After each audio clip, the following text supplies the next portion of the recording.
Hello, hello, hello, hello. Welcome. Welcome, welcome.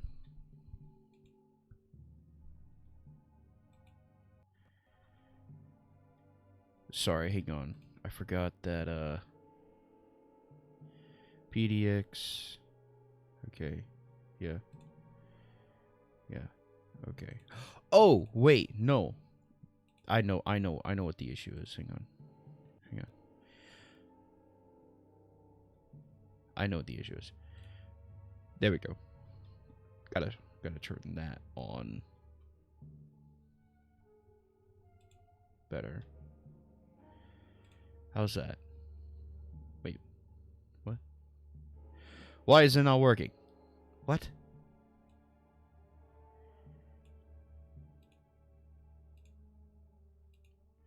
What?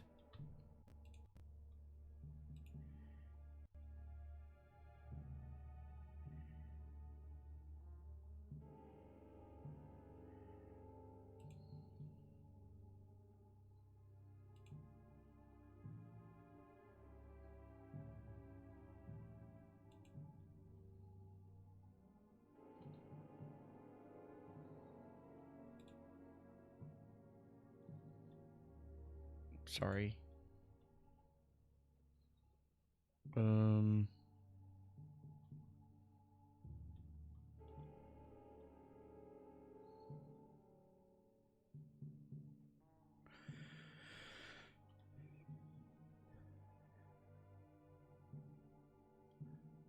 Why, hello? Hi. Okay, you guys can hear me. Why is it not... Why no bouncy effect? Why you no bounce? Why? Everything's coming through.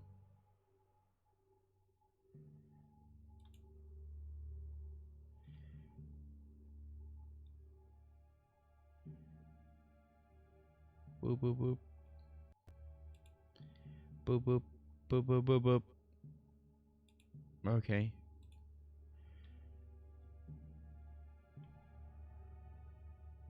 You guys can hear me, so that's good, at least. But why is there no bounce? Hang on, let me... Hello? What? Well, if it's just a still image, then that's no fun. Everyone's gonna be like, oh, that's boring. Are you serious? It's not gonna bounce? No bounce? But I want... What? What? Why no bounce effect?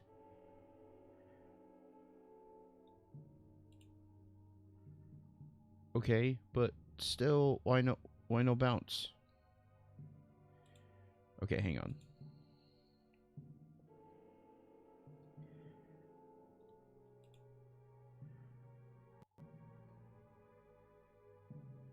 This is ridiculous.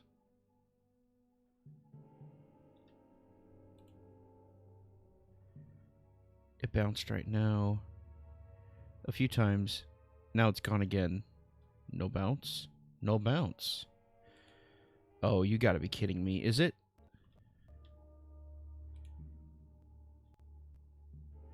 Are you... Of course you are. Of course you are. But why? Why does it do this?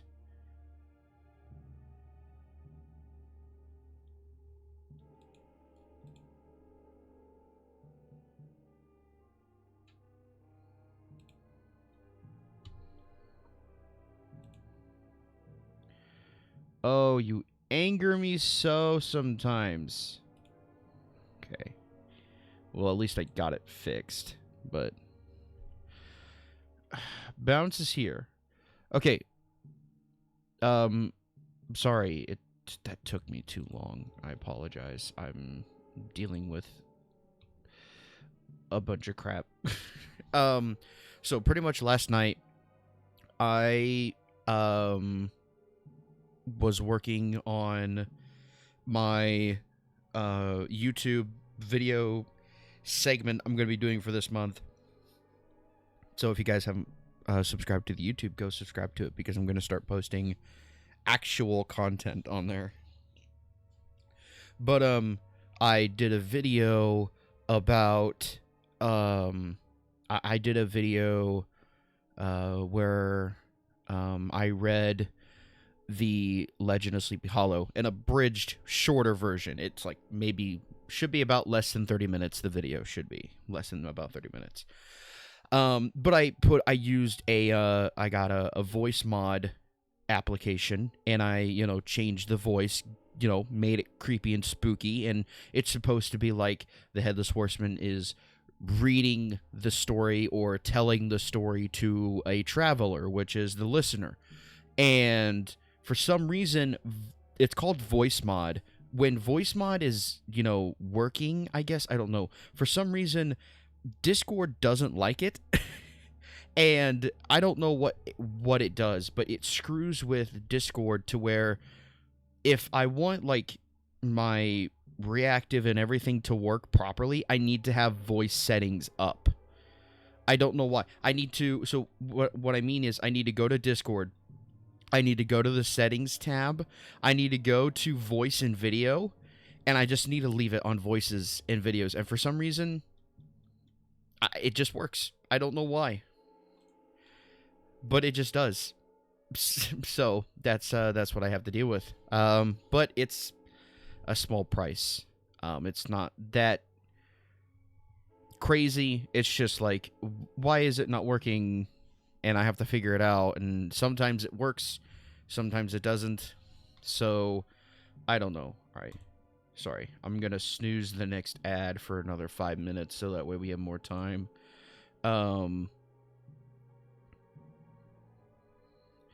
Okay, but we are ready. We are running. We are good to go.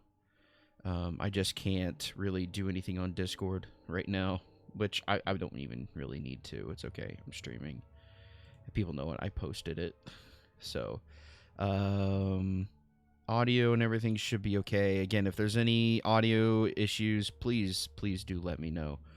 But yeah, and be on the lookout for that video, because I didn't put like too much like blood, sweat, and tears into it, but it was I really practiced and I really tried my hardest. This is the first time I've ever done like an audiobook kind of thing. You could probably count it as ASMR, because I'm just gonna have like some like fire crackling sounds in there. But I guess you could probably count it as that if you want to, but it's really just like an audio book storytelling thing. So I did the Legend of Sleepy Hollow because it fits, one of my favorite stories. And it's a good little test run to see if people like it, so we'll have to see. Also, just, I know I made an announcement in the Discord, but for everybody else, the biggest way you guys can give me a hand is if there's anything during any of the streams that I do that you guys find funny or entertaining or enjoyable or whatever, clip it. Do not be afraid to clip it, because it really helps me out. Not only does it help me know what you guys like and what you guys enjoy, what you guys found funny in the video, it also is a lot easier for me to just take that clip and I can instantly in Twitch crop it to the way I want it, and then I can post it to TikTok, I can post it to YouTube just right from the website. It's super easy, and it takes a lot of weight off my shoulders. It's just like one thing I don't have to worry about doing besides getting all these videos exported and uploaded, and then having to also make some content. I still have to work on the rest of the 12-hour Roblox vid that was, with Sonic that you did.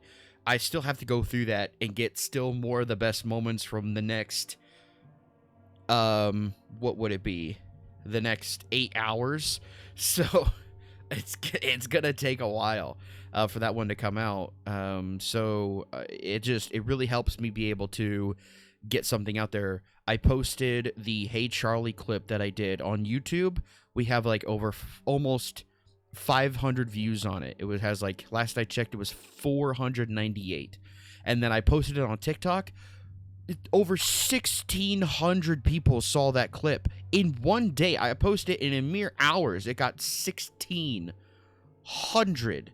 I don't even know how, but I mean, no, not really many likes, but at least it's reaching people, and that's what I want. So it really makes a huge difference when you guys help me do that, because if not, I got to do it myself, and doing it myself is a lot more time consuming. So you guys posting it right when it happens or clipping it right when it happens really helps me. So just, you guys don't have to, but if there's something that you guys found funny, please clip it. You guys can help me so much by just doing that. Even if it's just like a couple seconds of something that you guys enjoyed. Doesn't matter. Thank you for coming to my TED Talk. All right, let's go. So if you guys remember, we were in the shipping container area trying to solve this safe puzzle, and I had to cave and look it up so we didn't waste too much time. And the code was fairly simple. All you had to do was just count the letters in the words and match it, and I was like, there's no way, but okay.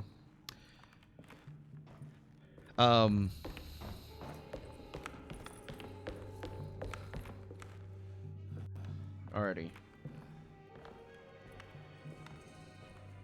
What's up with the chain noise?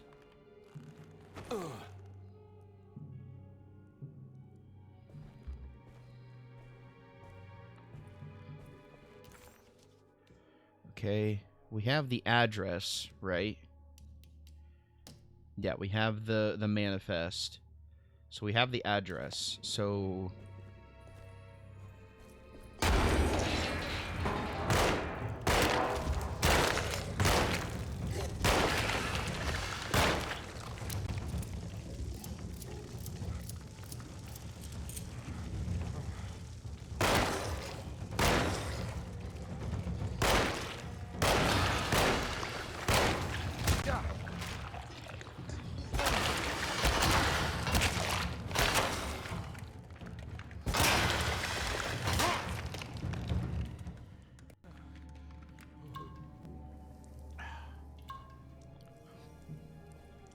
Well, you know, that wasn't what I thought it was gonna be. It was a bit tamer, but okay. I guess it makes sense why it gave me so much ammo. Luckily, I was prepared. I could have used that Molotov though. I should have probably equipped that. All right, we got a Tommy gun. This is our new weapon that we've got. We got a double barrel. Got our little snub nose revolver. Okay.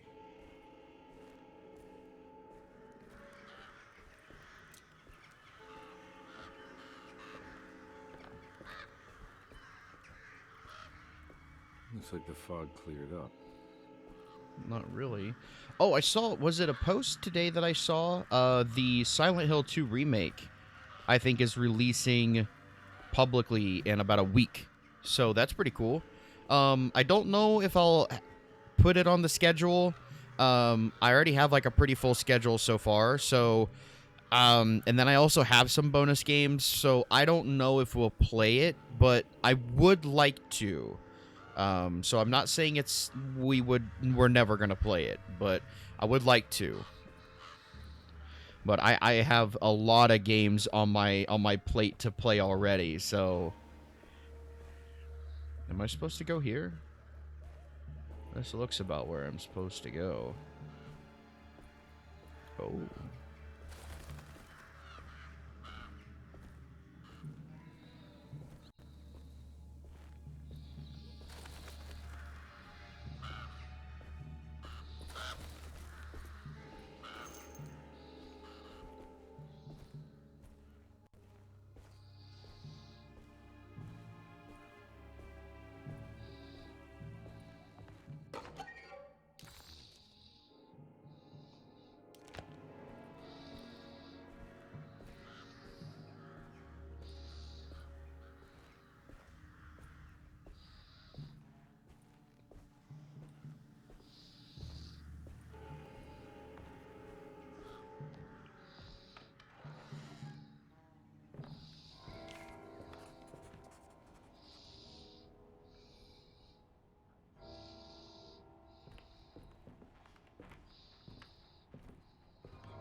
Metropolis.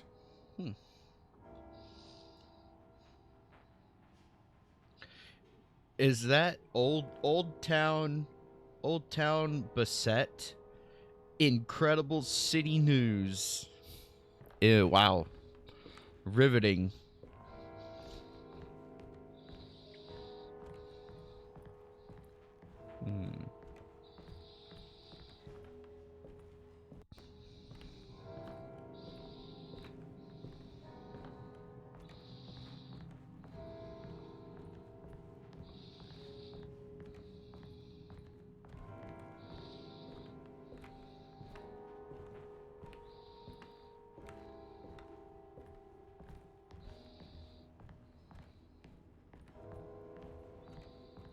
I was gonna say, is this a never-ending stairwell?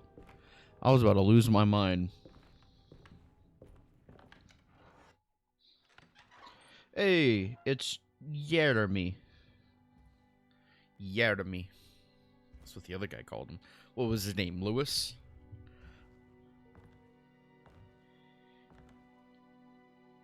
You want to tell me what this is all about?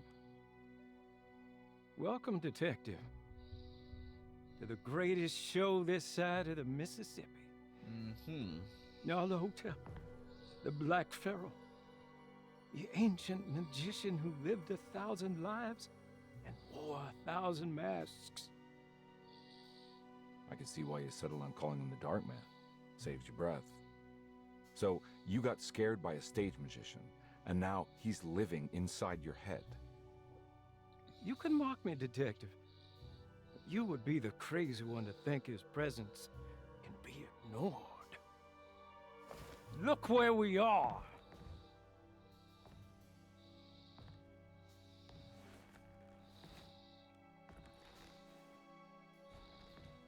We didn't get to finish our last conversation, did we? You were about to tell me how to break the contract with the Dark Man. No, can't. We would turn her loose on the world. So many innocent would die. Her? But there is a way to break out of the deal. Who's her? Turn There who is. loose?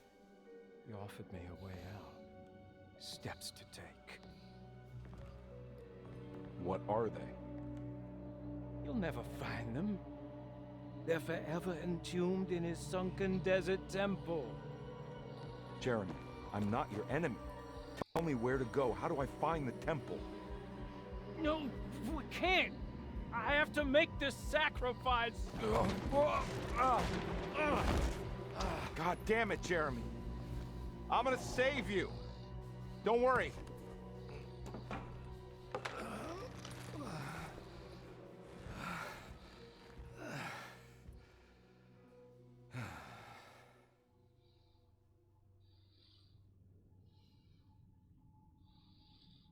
How do you save someone who doesn't want to be saved? Well, he's gonna get saved no matter what. Just need to find the temple somehow.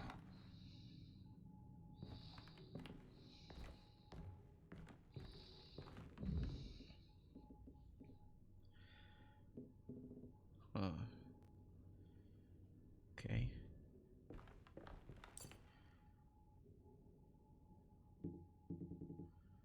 Oh, I see. So there's... Okay. The ad. Hush, woman. Daddy's trying to work. Oh. Okay, well there's that one, but I need the I need this one to help solve it. Okay, so there's Gemini, Virgo, and what was the other one? Was it Pisces? It is Gemini, Virgo, Pisces. So I gotta do the math. Let's see. Gemini is 5. 5. 5, 8. 5, 5, 8, 2?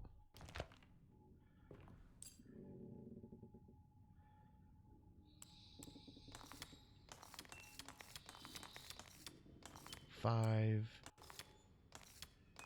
8, 2? No. 2, 5, 8.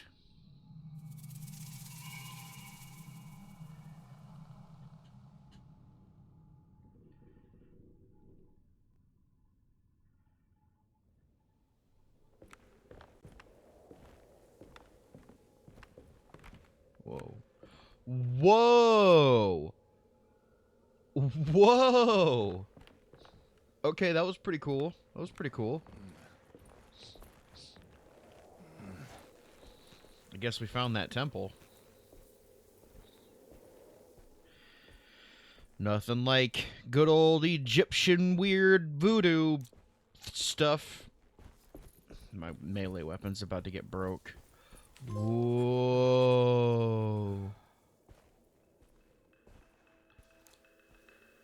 Whoa. It's an eclipse. Oh. That's so cool. Where did I come out of? Whoa. This is weird. Having like an open space like this. Whoa. Wow, this is actually kind of impressive. Because I feel like I'm out in the open, but it also feels like I'm in like an enclosure, kind of. You know? It doesn't feel natural.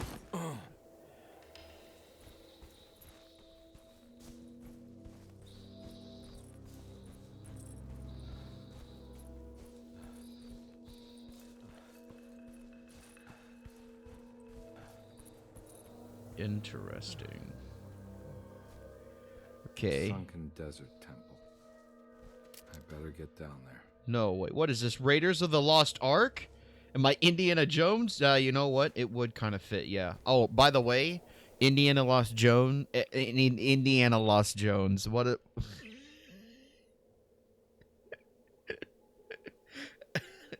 the Indiana Jones game that is coming out, I want to get that and play it. It looks so good. I love a good old Indiana Jones game.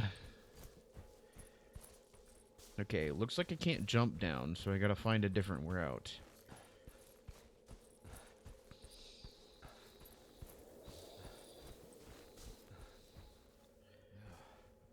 Who's out here camping? Y'all going to Tahiti? God damn it, Dutch. The temple of Nephron-Ka lies under our camp. Bless you. Despite all efforts, that unholy site did not collapse, but sink beneath the sand. The pharaoh is long dead. His name is most pharaohs. stricken from all ancient writing. But that stage meant for blood and terror remains.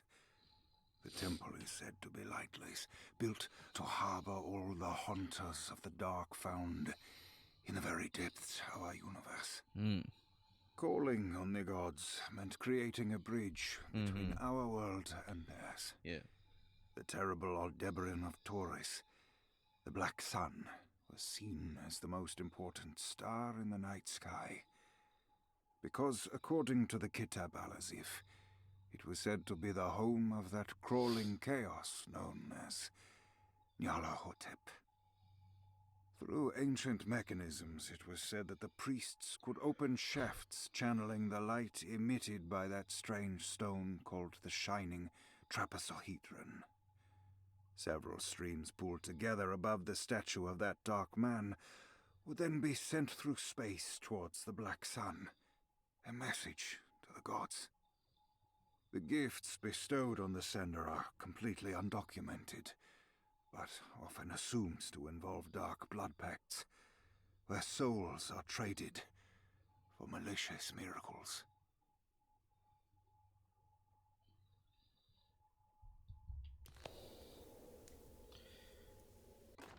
Rope.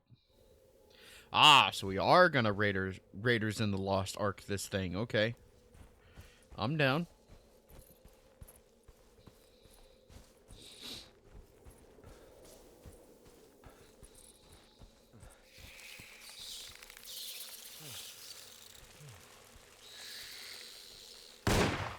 What is that?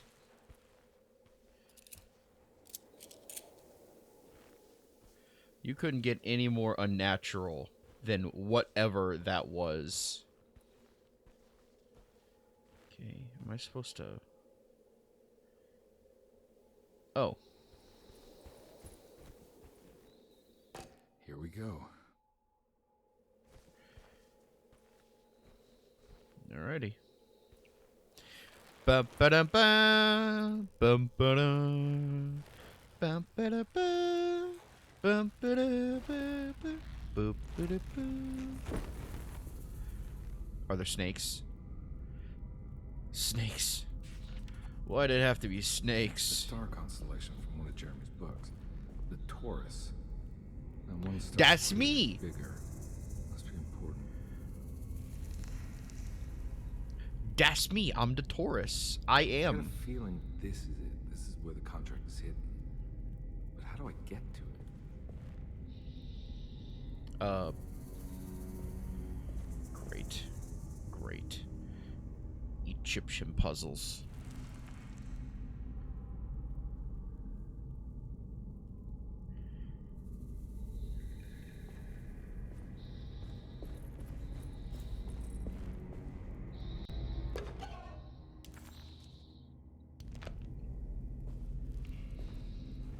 It's not his real name, but it is cool.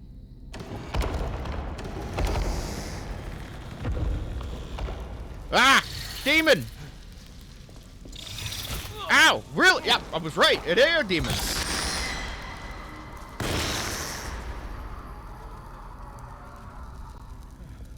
God damn.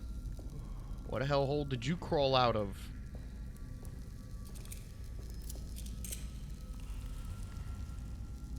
Okay.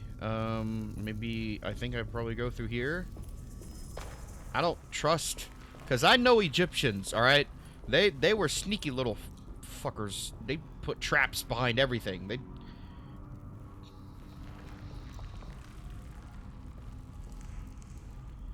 They made it impossible to even take one step without questioning where you were stepping.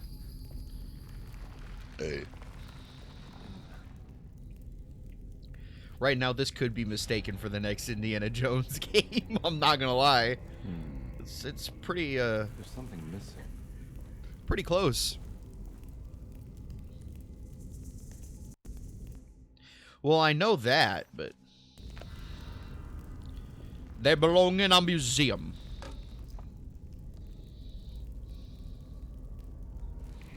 Okay. I put the circle thing on the lion's head. I'm gonna pull this lever here and...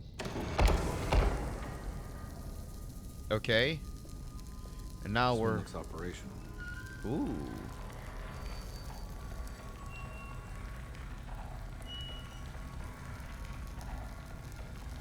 Okay. It worked.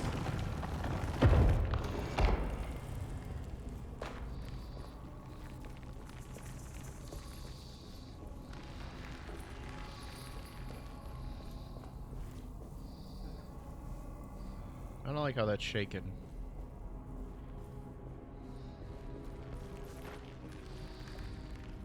I don't like how there's a lot of running room here. This is scary. Is that dark pharaoh dude gonna chase me while I'm trying to figure this out? No, but the demons are back.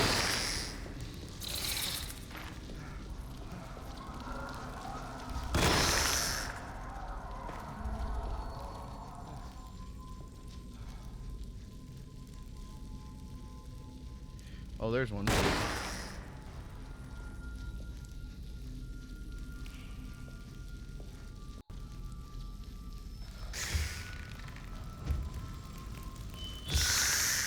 Can I get him with the laser? No, I don't think I can. I'm guessing that one hits there. It worked.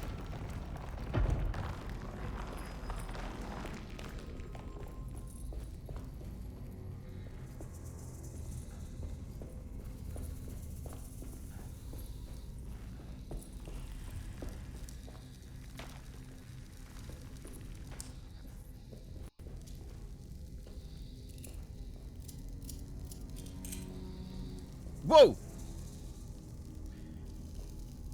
Snakes. Why'd it have to be snakes? Could be worse. Could be a giant snake.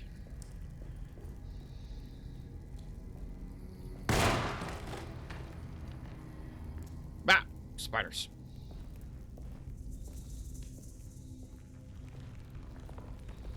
Pull the lever. Cool.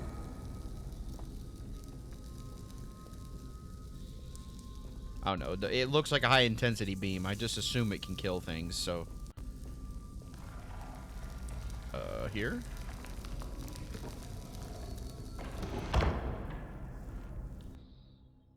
The star.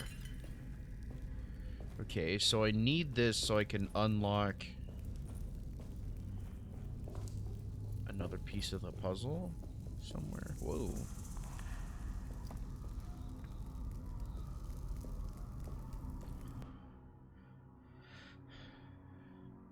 What? It looks like a bird. Okay. An improvised weapon of sorts. Don't think that's a way I'm supposed to go. Clipping is broken for me. Either that or it's an issue on my end. Oh, that stinks. I couldn't tell you. You should be able to clip. I allow it.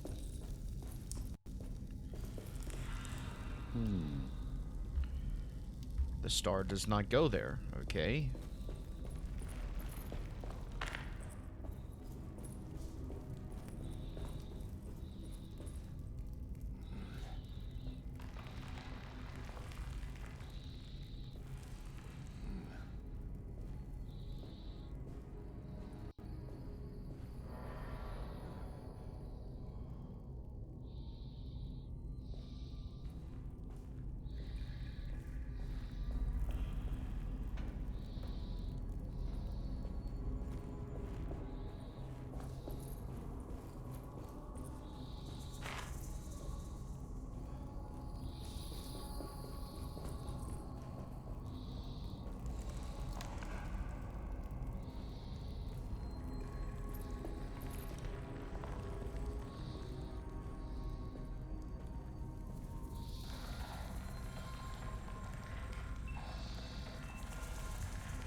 Ah, here we go.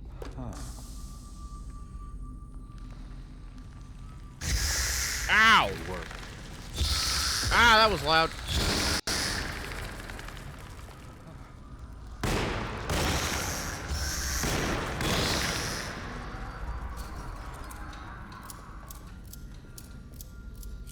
Those things are loud and obnoxious.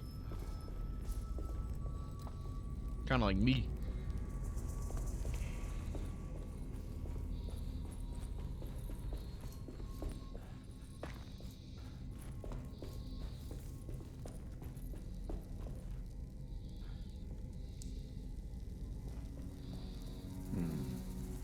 Oh, right. So I need to go down.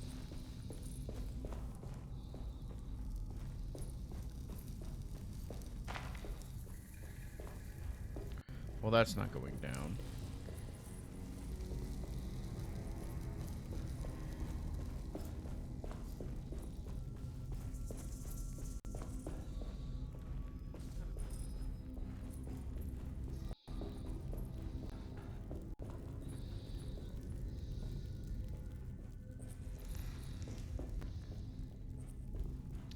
Oh, the door's... Oh, the door's closed on me.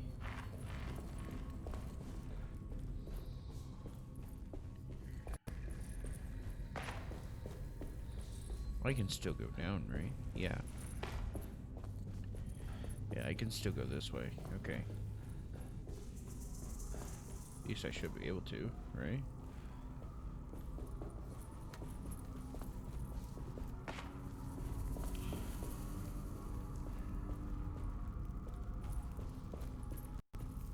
Never mind.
Oh, ish pickaxe. Okay.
Oh, that is how you get back to here. Okay. Well, we can go this way now.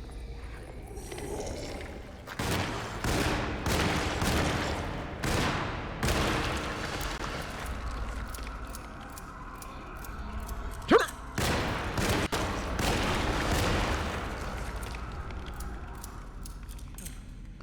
Okay. We're fine. I got it all under control.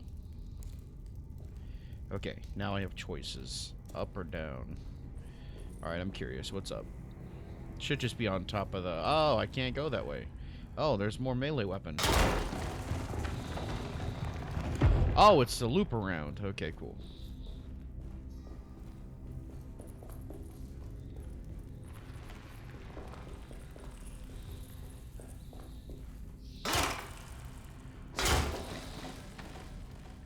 Knock, knock.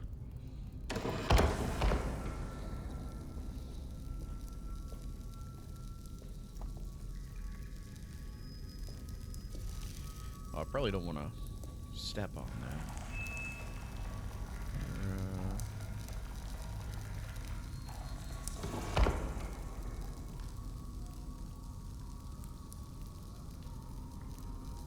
Oh, interesting.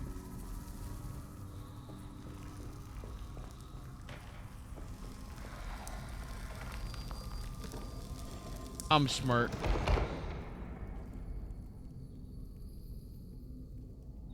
Oh, and I lost my pickaxe. Okay. The underworld. Probably don't want to fall there. Probably wouldn't be a good idea.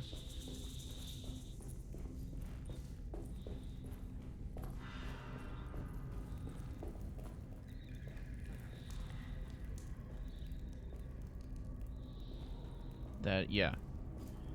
Up here is how you kind of loop. Let's go this way. I gotta get to that other side.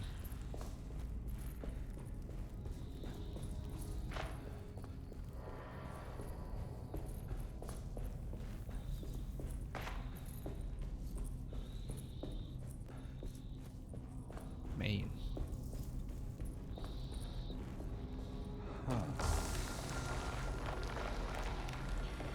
Egypt be paranoid as foop, dude.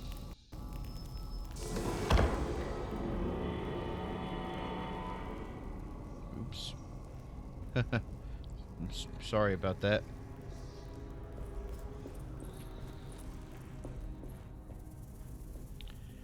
Okay, so what did that open? Okay, so that went over there. Okay, so I see what I gotta do.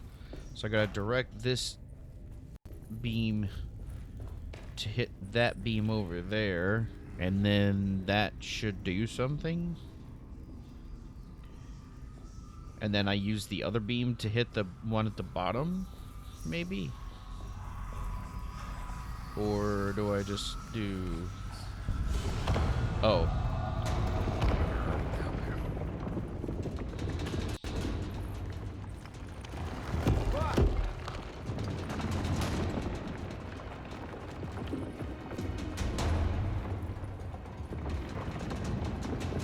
Well, come on, detective. Can you maybe move just with a little bit more speed, please? We don't have a lot of time. I would really appreciate it if you would move a little bit faster.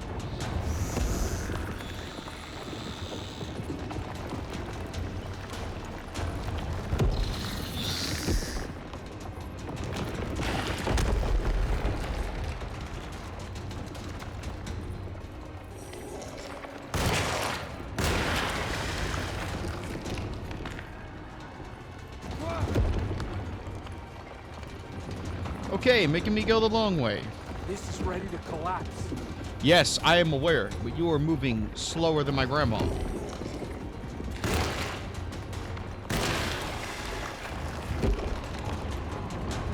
pulling up the shotgun. Because I know one bullet ain't gonna do much. Well, at least this fell over. What is going on?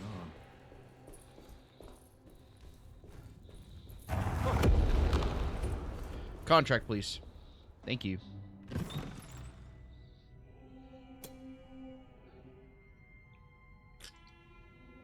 A dagger.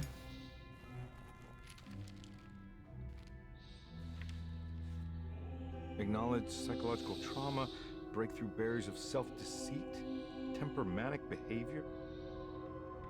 These are the Dark Man's terms. The contract.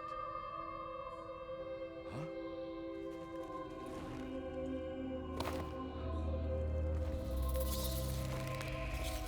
Uh-oh. Batman. Ah! Ah!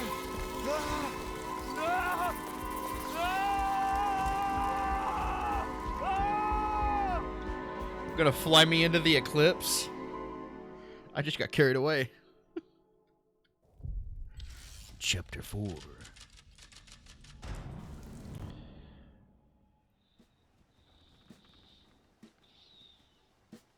Hey. Hey, detective?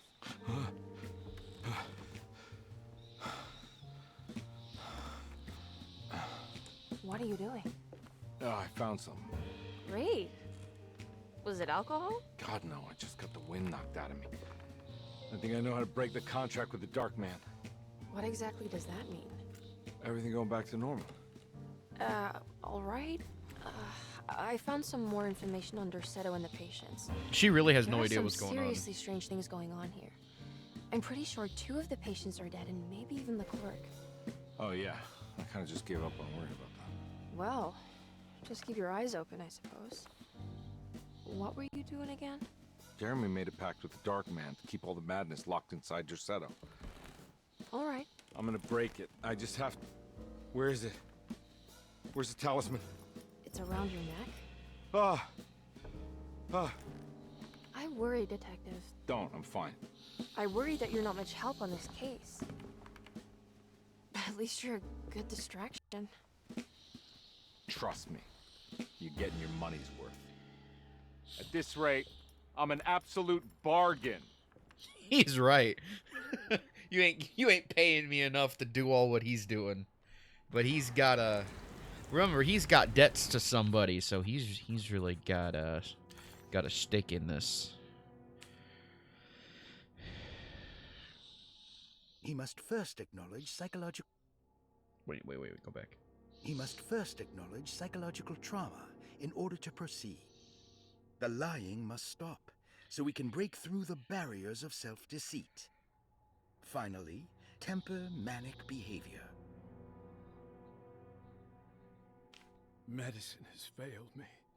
Nothing can be done to dispel the hardwood curse. Only the sacrificial dagger may release the despair from Jacob's eye. Yet, doing so would be the doom of Dorsetto. Let this curse of mine be a weapon for once. I accept your demands. Oh, crawling chaos. Build your prison around this godforsaken hospital. When evil has been starved, I will stay buried forever. Wait a minute. The voice of the Dark Man sounds exactly like the doctor's voice who was prescribing the treatments to all the patients. Is there a link between the doctor and the Dark Man? Break into Dr. Gray's office and find out what he knows. It's dark.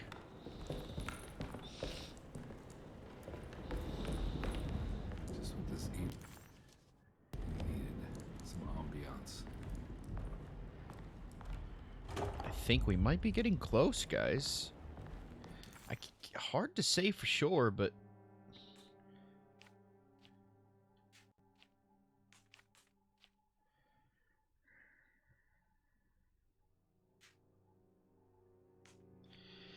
I'd say we're getting there.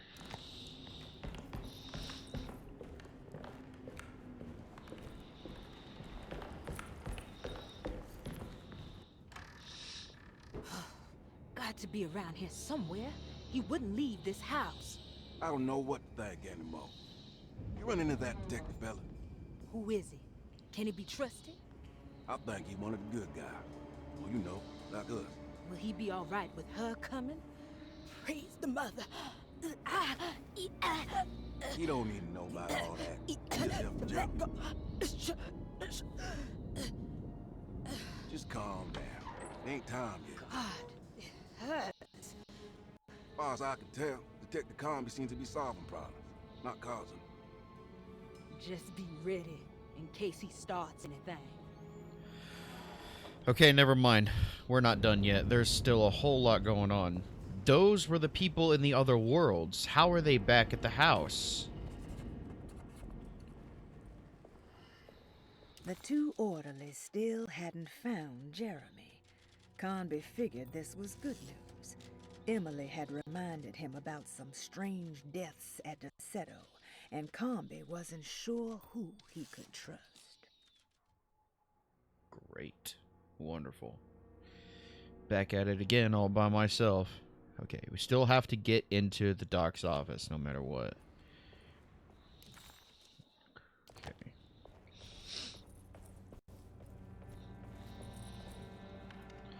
Knock, knock.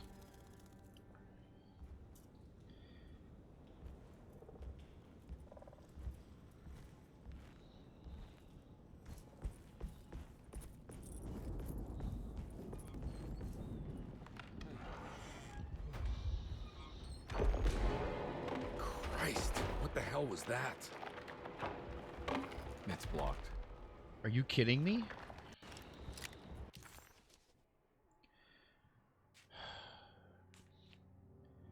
This is where it's gonna get like really weird. There's gonna be like monsters flooding into the place now. Okay. I gotta get the doc's office. But apparently I can't go that way.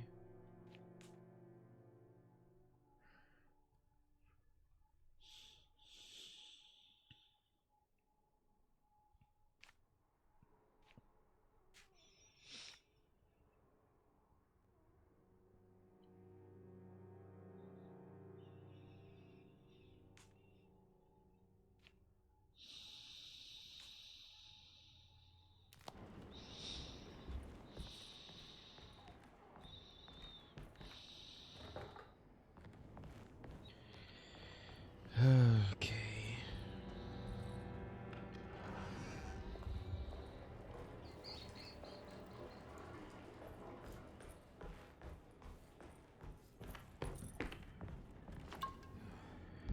I know I left some items around the house. So I guess we'll just check all the house areas that they can get to and...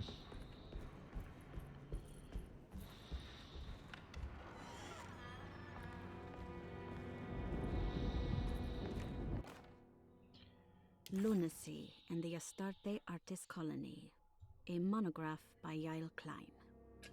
In early 1909, the old Derceto plantation outside of New Orleans was turned into an artist's colony. 3 famous European artists rented the house and the surrounding land from the owner, the Ledoux family. The colony was chiefly run by Sebastian Cortez, who was playfully dubbed the captain by his collaborators, William Arges and Heinrich Kassel. The colony existed for 6 years, until one day all 12 members disappeared without a trace. It is widely believed that their disappearance is connected to the disastrous hurricane that passed through on September 29, 1915, but nothing truly supports this claim. What is known is their frequent participation in New Orleans nightlife, their love for hosting parties, and their elaborate contributions to the Mardi Gras parades as the Pirates of Pontchartrain. Accounts of their lifestyle can be found in almost every gossip column. It can effectively be summed up as carefree and bohemian. In late June 1909, the name Astarte first appeared in the newspapers. Cortez said the name came to him as he was painting. There is never any claim to knowing about the ancient Phoenician fertility goddess with the same name before this time. His fellow colonist Heinrich Kassel did know, because he later produced sculptures that show clear references to ancient idols of the goddess. It's impossible to know for sure how this name suddenly made an appearance, but it is interesting because of Derseto's history.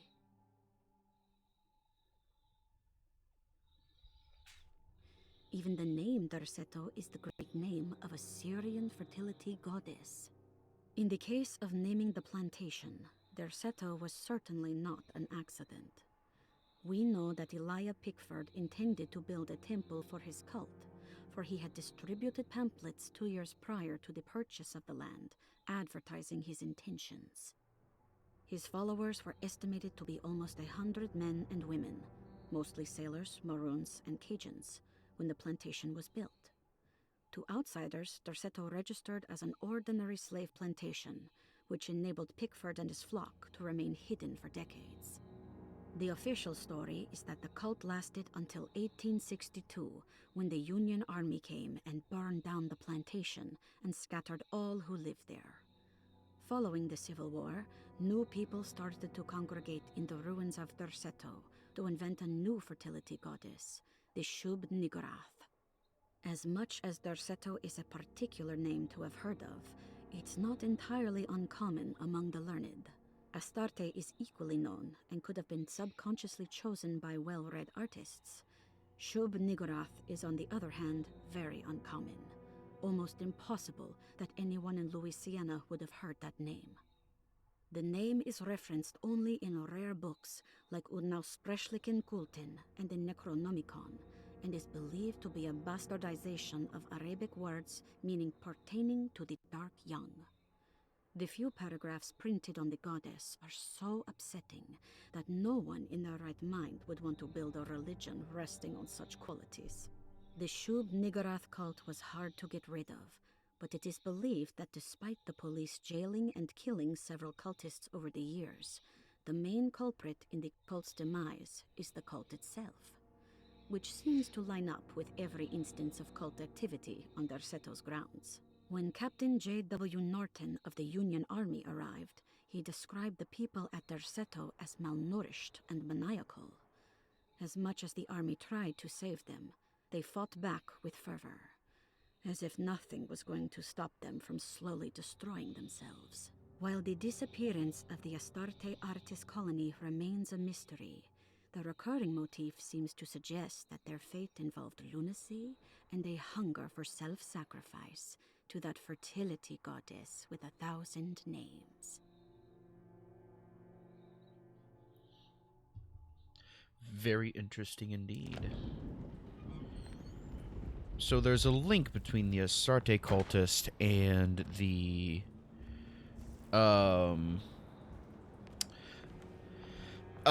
there's a link between the Astarte cultists, the Astarte artists and the cult, which apparently reside in the house. I don't really know where I'm going, but I'm gotta find a way to get to the office. But every way is like blocked off.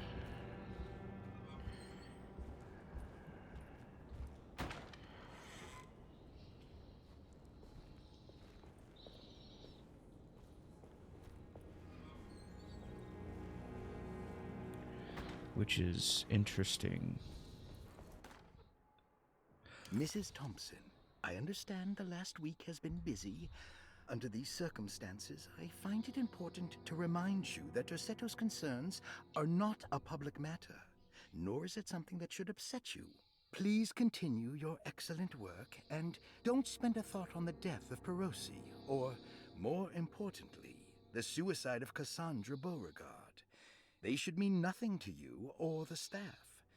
I rely on your loyalty, and trust that your close kinship with the Tabois siblings will keep Dorsetto's secrets hidden. Dr. Gray.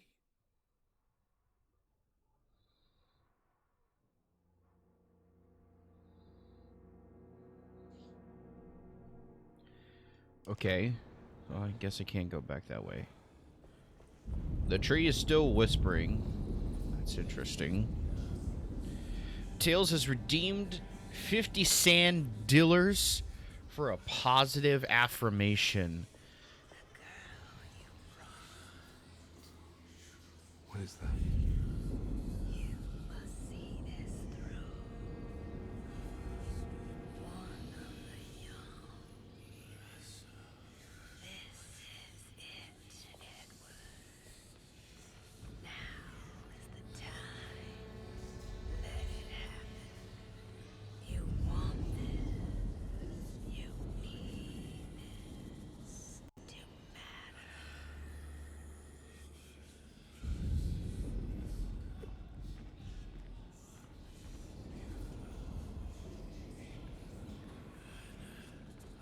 What is going on? Okay. Well, anyway.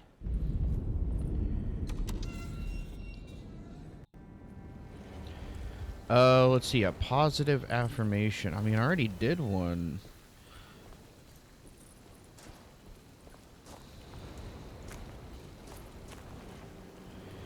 I gotta find one that's worthy, you know? I can't just re-say the thing I said last time.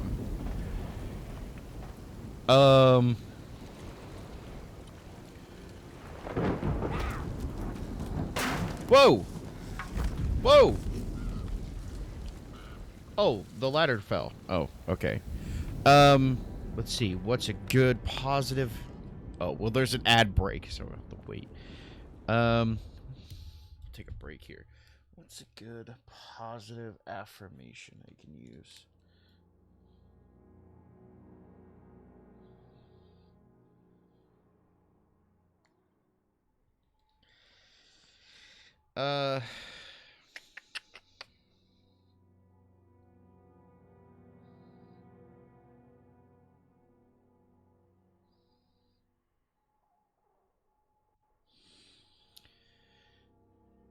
Let's see.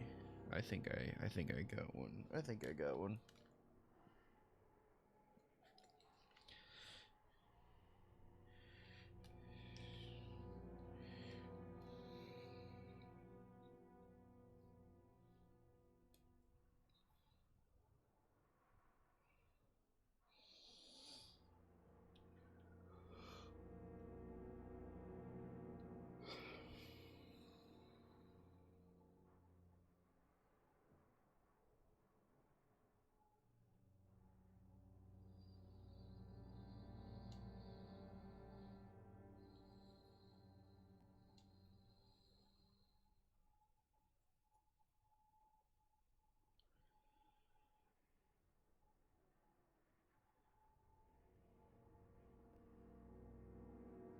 Alrighty. We're back. Welcome back. Okay. Dales has redeemed a positive affirmation, so I took the break to kind of come up with one. It's not very long, but no matter what, whenever it seems like you're alone, there are people who care and cherish you and want the best for you, and they want to see you succeed. So, never give up hope. It's the best I got. It's the best I can do.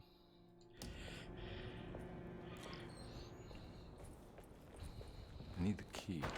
Still can't get through there. Where am I at? Oh. Oh, right. Okay, so the plaza. Okay, so I used the ladder to get up there. Now I just gotta go... Oh, wait. Is that the front door? No, this is reception. That's the door that we tried to come into. Right, okay. Dink.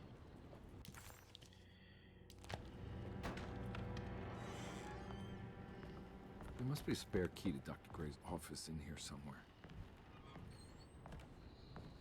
I don't have the combination for this. But maybe Jeremy did. Maybe. Wait, what do you mean maybe Jeremy did? Open the safe inside the clerk's office. What do you mean maybe Jeremy did? Did Jeremy have this the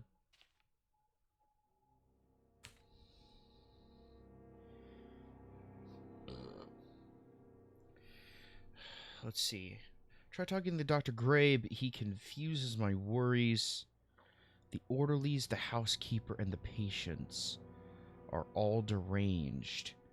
They will call upon evil to enter this world. All will be lost. Everything. Unless I can find the clerk, Mr. Waits. Wait. The orderlies, the housekeeper, and the patients. Is that the code? The orderlies, the housekeeper, and the patients. That's probably the code, is the number. So there's one housekeeper. How many patients were there? The orderlies, which I'm guessing are the people in the photo. So that's what? 6, 6, 1. And then I have...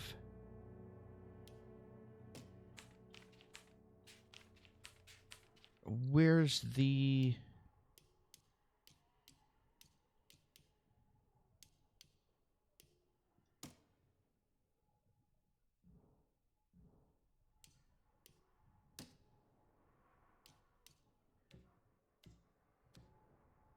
Ooh. I don't think I have it. It took it away from me. I don't have the, I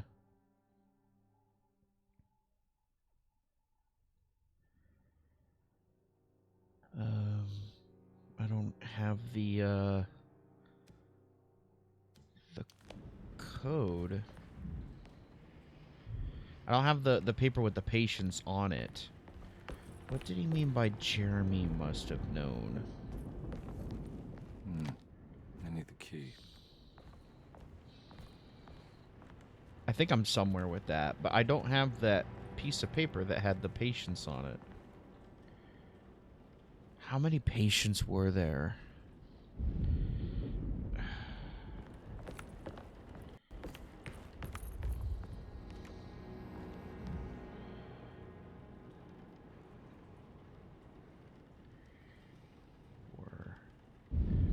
So it was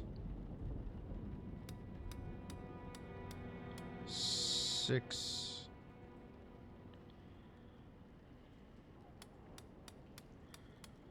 One.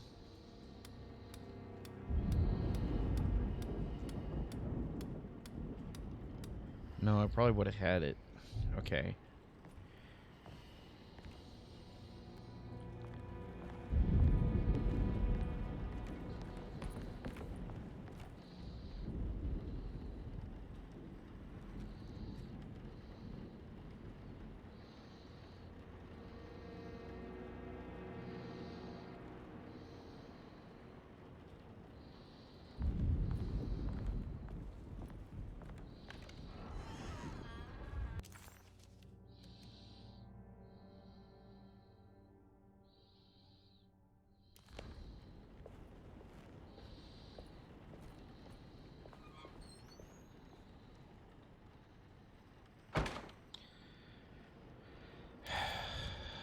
More safes.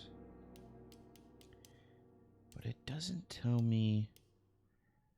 Could it be something about the artist colony? I feel like you've been busy under these circumstances. I find it important to remind you that their shadow's concerns are not the public matter, nor is it something that could happen that should upset you. Please continue your excellent work.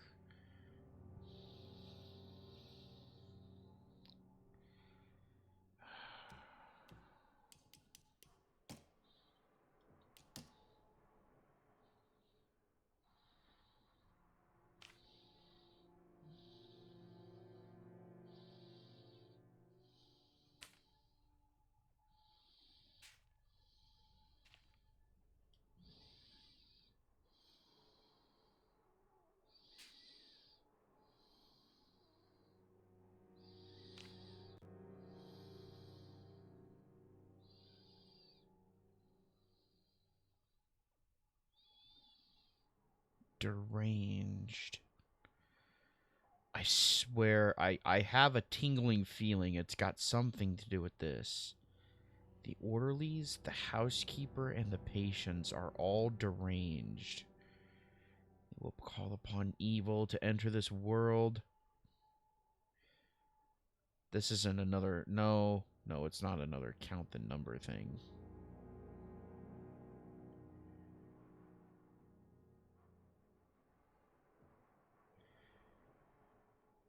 Is it? 1, 2, 3, 4, 5, 6, 7, 8, 9. 1, 2, 3, 4, 5, 6.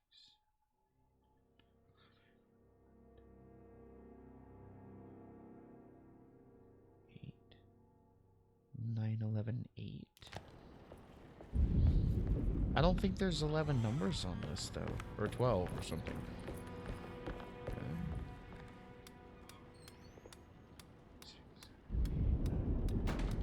Okay, there are. So what did I think it was?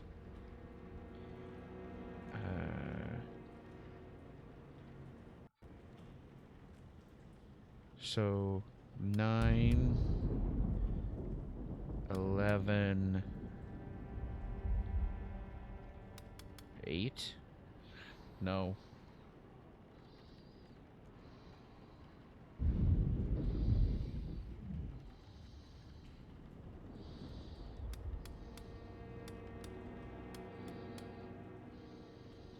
No, that's not it.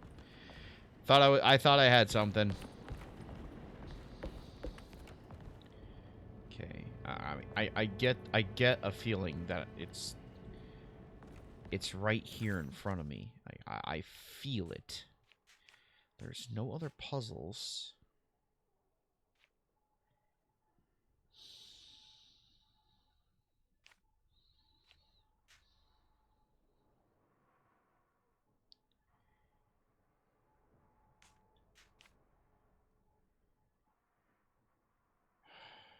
There is still a whole other part of it. But getting into the office, I need a code.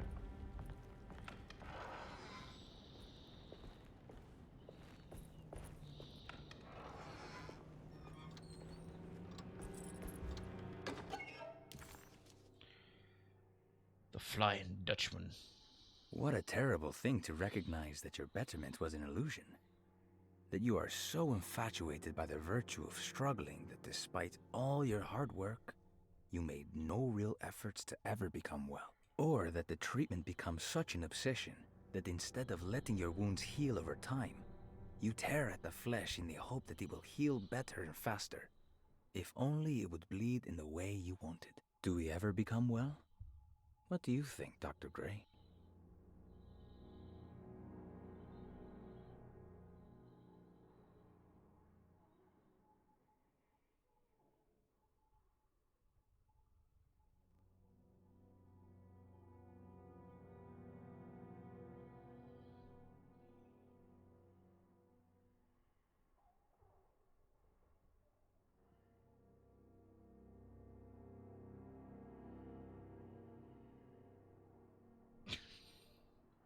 Yeah.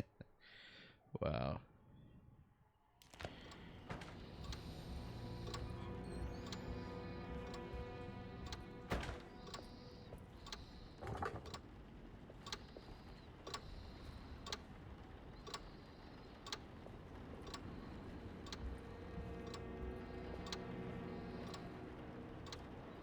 Oh, it's water.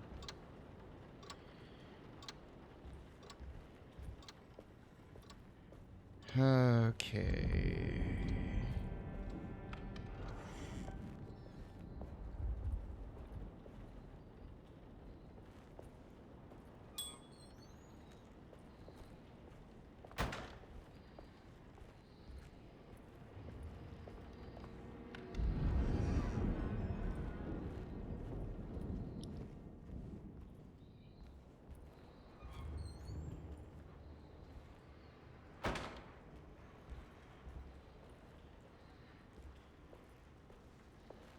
I can't leave. I got a job to do.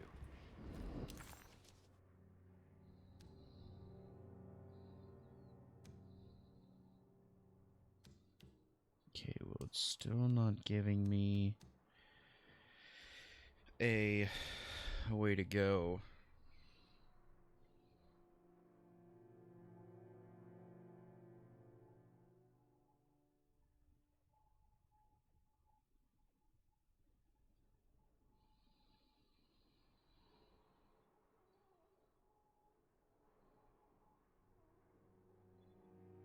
Hmm.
Oh, wait.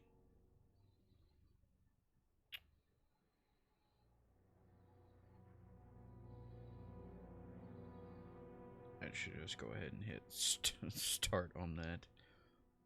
Oops.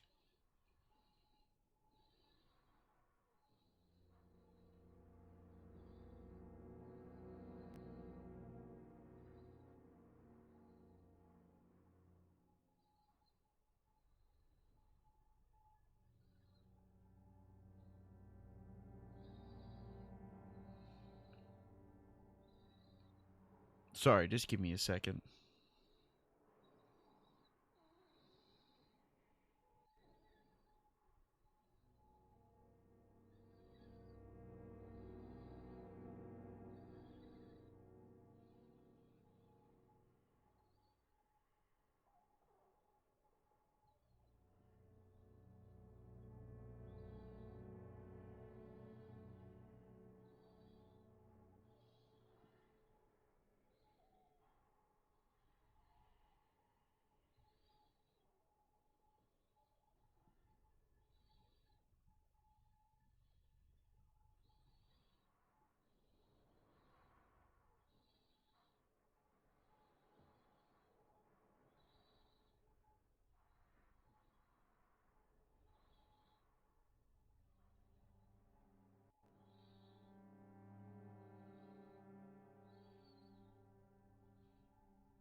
All right, time to get Jeremy out of that contract so we can get the hell out of here.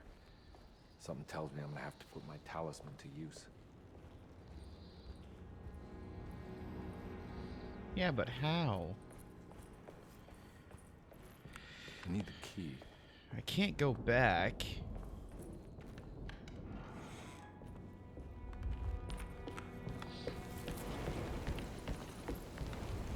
It's blocked.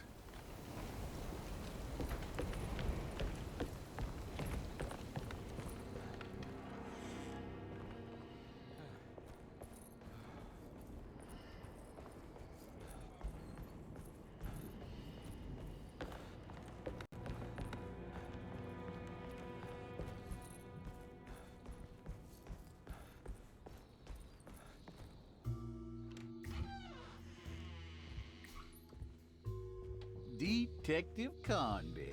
Good to see you again. Solved your case yet? I'm trying. Hey, Grace, you okay? Oh, she is just peachy, Detective. Are you looking forward to the Feast of St. John, Grace? I can't wait. Kids, ain't they great? What exactly are you planning for tonight? Oh, not much. We eat, we drink, we pay tribute to the wishing tree in the conservatory. The usual. Then why all the excitement? There is just something about tonight. Something's different. I think we all feel it.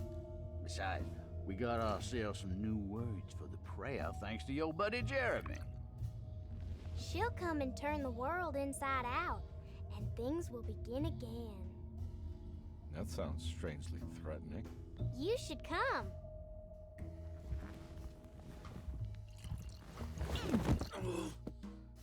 God damn it, Grace. Stay put for once.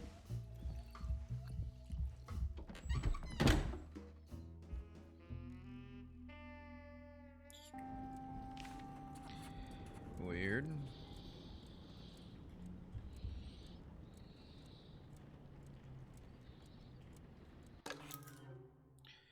First floor hall Better key. hold on to these. Wouldn't want them to get lost. McCarthy.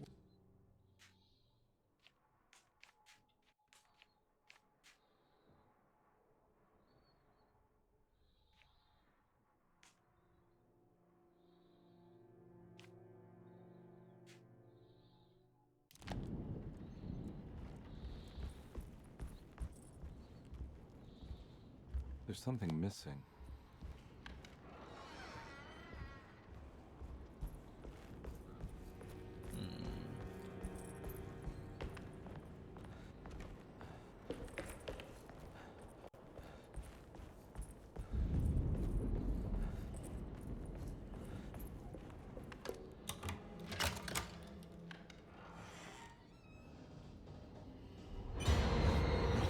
No, no.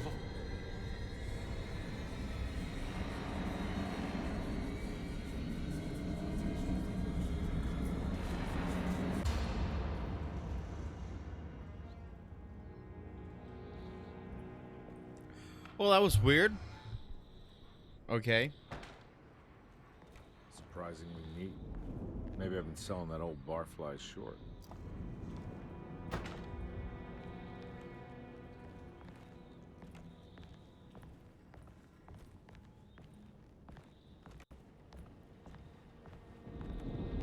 Looks like McCarthy has something hidden inside.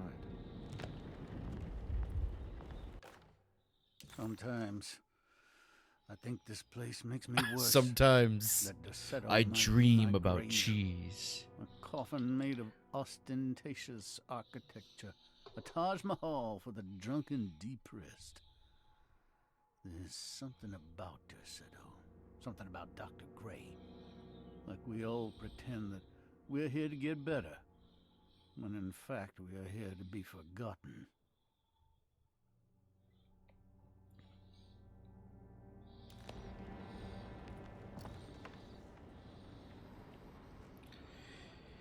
Yeah, sad but true.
This is my room. I belong here. Wait, what?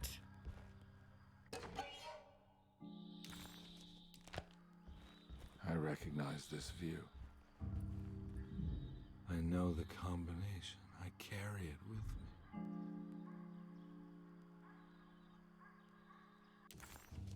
The empty room always felt familiar.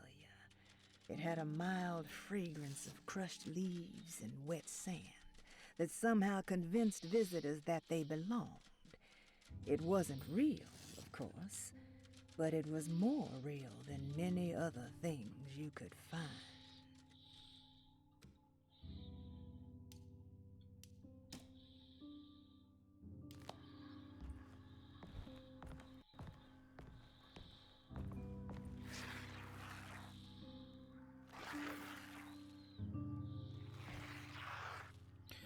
You should come. I can't believe I didn't. You know that number. Where's that from? You should I did this. come. I can't believe I didn't recognize that. you. Is any of this real? That's his number on his 692.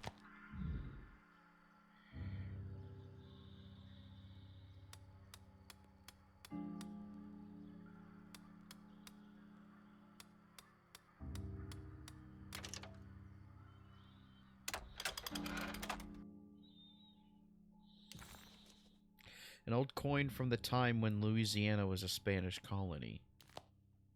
Detective, I have made many discoveries in my case.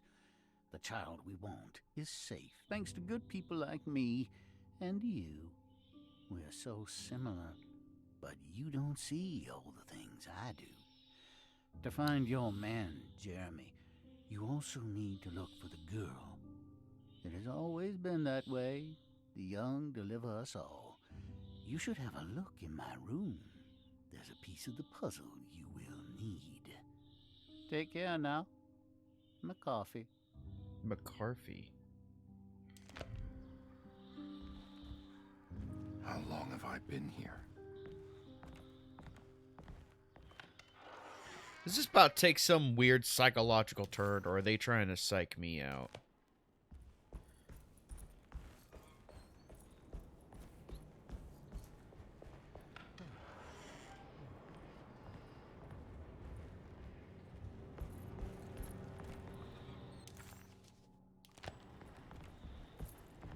Looks like McCarthy has something hidden inside. Oh, smart. Okay. Missing picture. Why would McCarthy lock this up? Was he trying to keep Grace from completing the shame? If so, couldn't she have just made another drawing?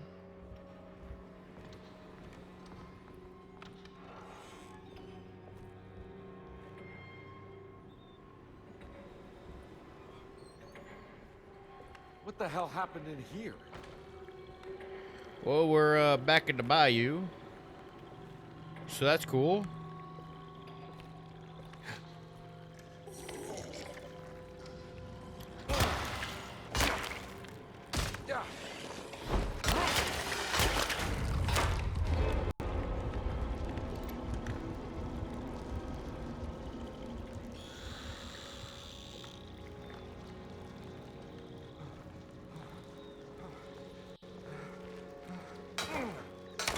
Oh.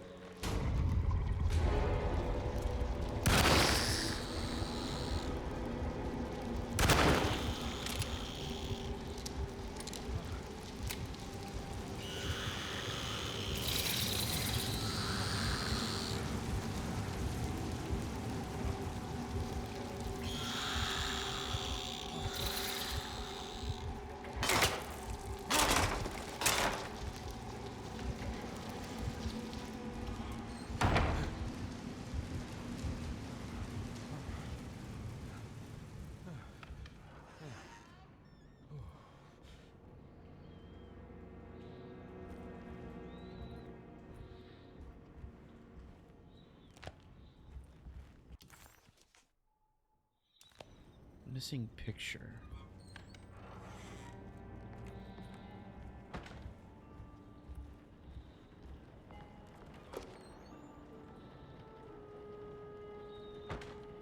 More of that black rot. Okay, I see.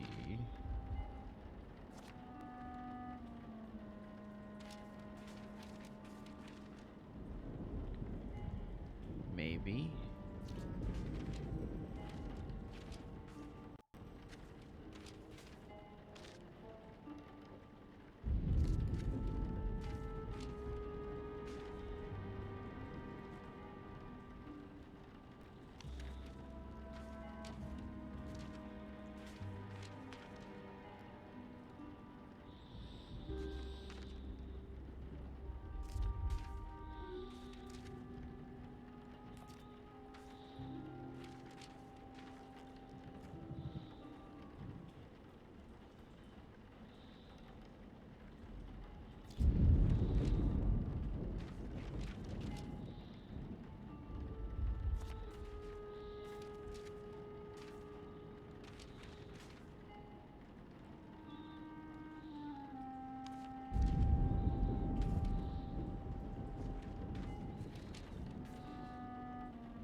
There we go. Huh? What?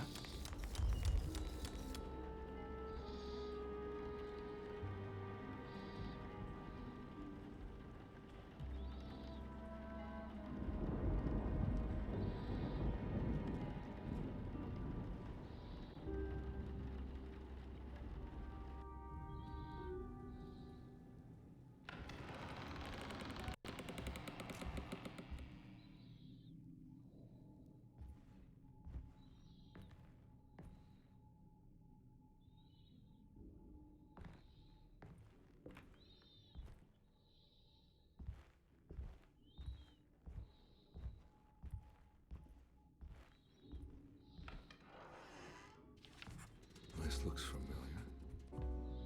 How am I back at the office? Jeremy's never been here.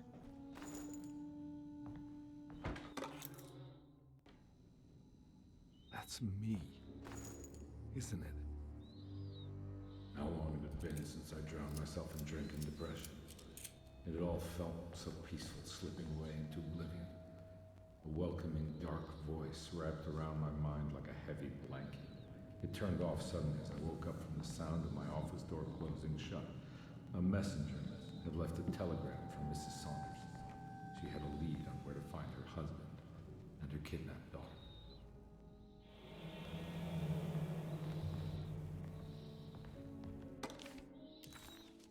My husband has returned to steal one of our most valuable paintings. I'm sure he means to sell it. If you hurry, I'm sure you can track him down. Gabriella Saunders, December 25th, 1928. God. I used to drink so much back then. When was this exactly? What case was I working?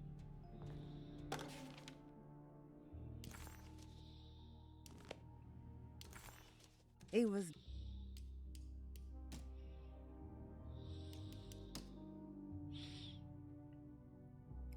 Philanthropist Teddy Saunders goes mad, kidnaps child. Figure out which case Carnby was working on. Why is there something below me?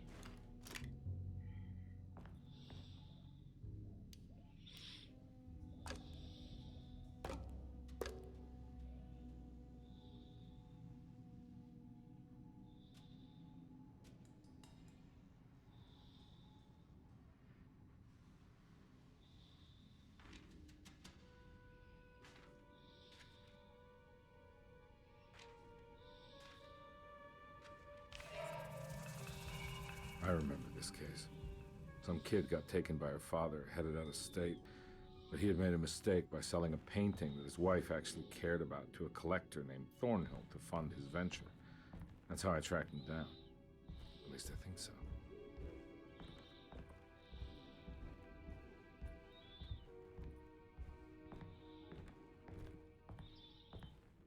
What is going on?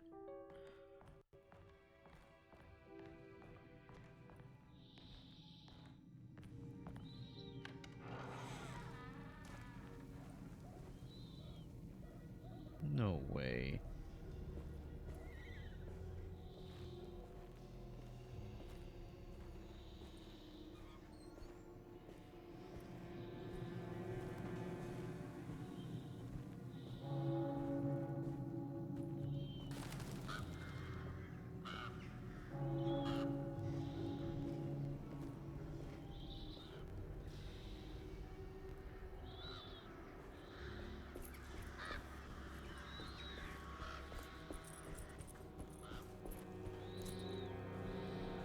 Thornhill wasn't a bad man, but he had principles keeping him from handing out information about his deals. So he needed some convincing.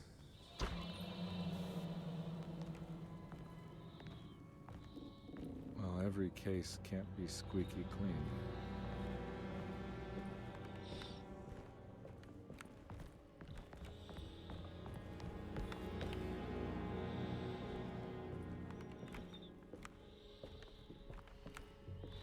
Mr. Saunders had sold a valuable painting to Thornhill, hoping the money would carry him to wherever he was going. The painting, now leaning on an easel in Thornhill's bedroom, had a certain mesmerizing gloom that seemed to call out to me, telling me I was needed for something important. I felt myself falling into the painting, only being brought back by Thornhill, thrusting an address to a Hotel St. George into my hand and asking me to get the hell out.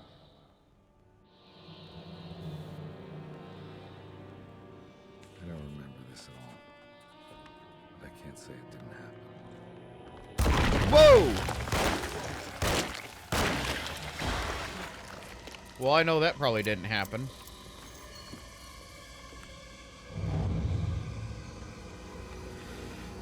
What is going on?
Ow!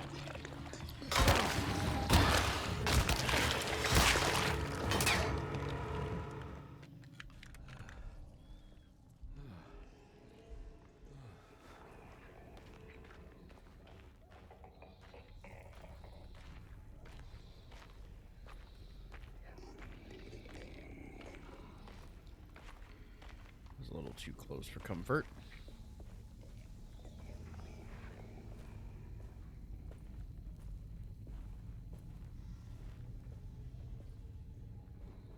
Don't appreciate how he followed me.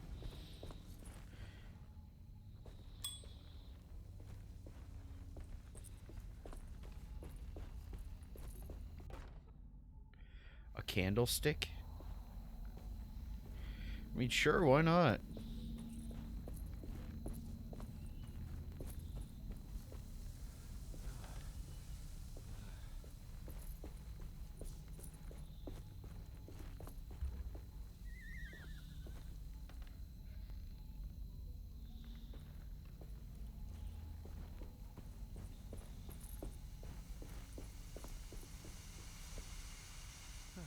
On my way to the hotel, the Morton gang caught up with me. I owed them money, a lot of it. I can't remember what for. Probably some dumb gambling debt growing in size for each payment missed. I punched one of them out, and I sent the others packing. Just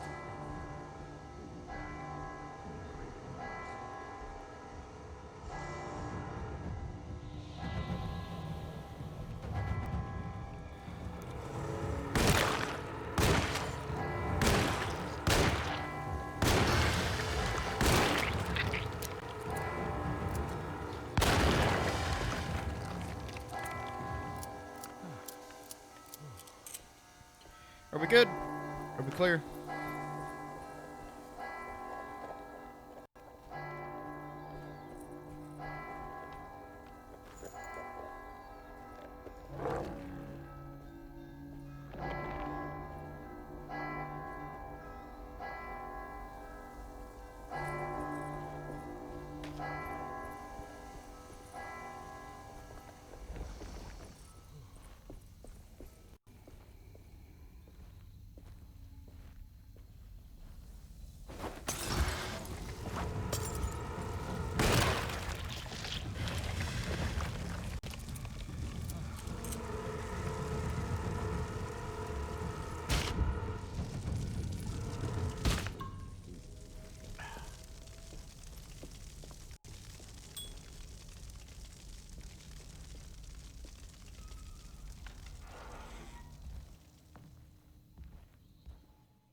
A napkin.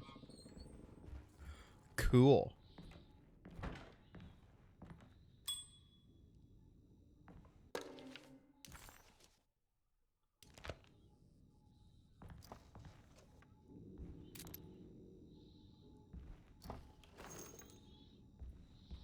I found it. In the hotel ledger, I recognized the handwriting of the signature. Ted Stryker. It was him. I could feel it. It was the kidnapper I was hunting. I put on my knuckles and hurried up to his room. Beat him with the brass knuckles? Something about that name, Ted Stryker, rings a bell. Feels vaguely familiar.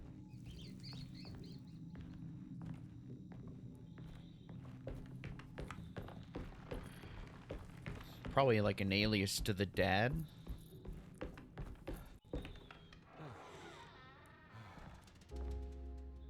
I recognize this room. But I didn't catch up with them here. I must have followed them. But where?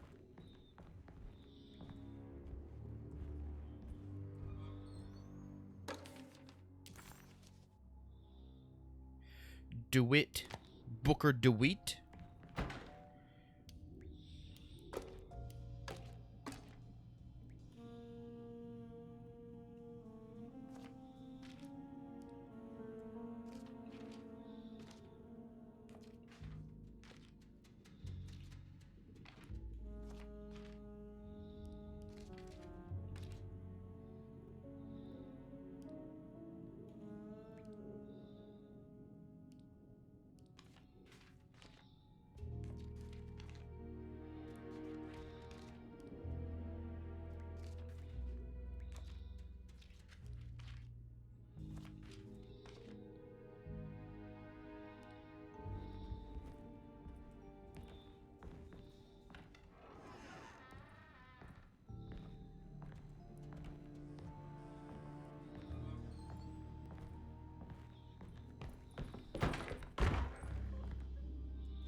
That's right, he was running away, ditching his old life and marriage in New Orleans to find something better in Tallahassee.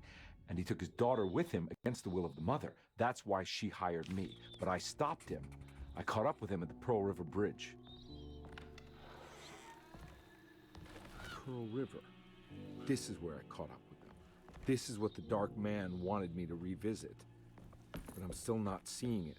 What am I forgetting?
So they are like ghosts or something, right?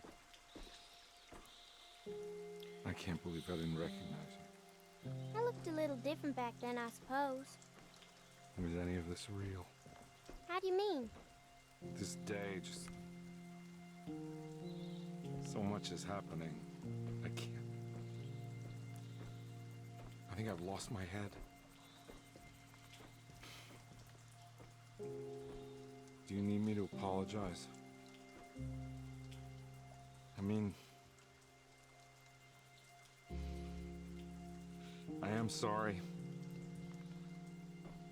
I don't think I need to begin to explain. You're just a kid, Grace. I'm really sorry. I didn't mean for it to happen.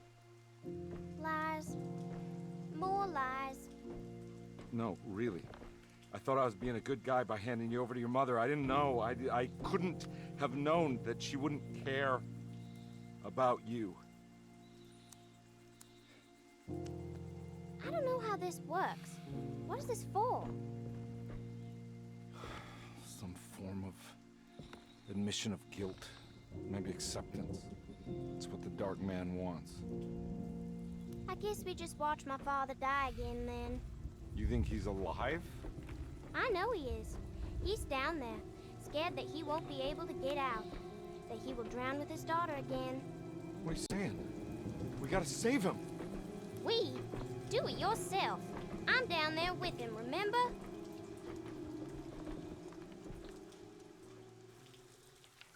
Can I really save them? This all happened so long ago. I have to find a way to get down there. I have to see it with my own eyes. There was a boat at the house where I entered. If I can raise the bridge, I should be able to get to the car.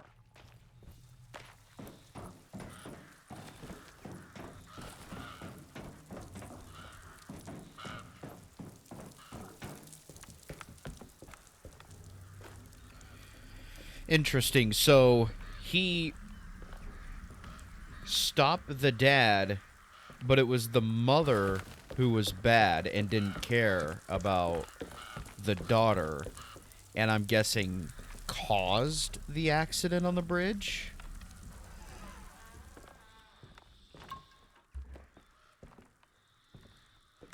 This must be where the bridge is operated. This just went a whole different direction than I thought it would. Something's holding it back. This is one heck of a plot twist. Is everything... What is...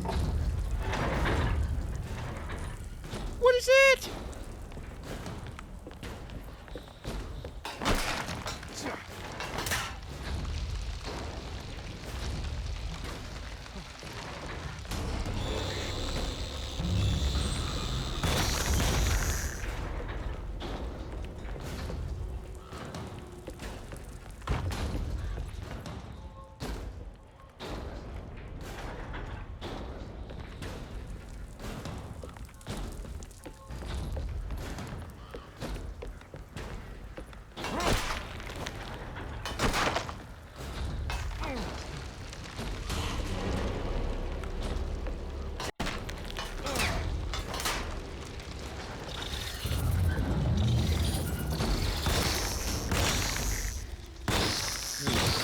I should be able to pilot the boat.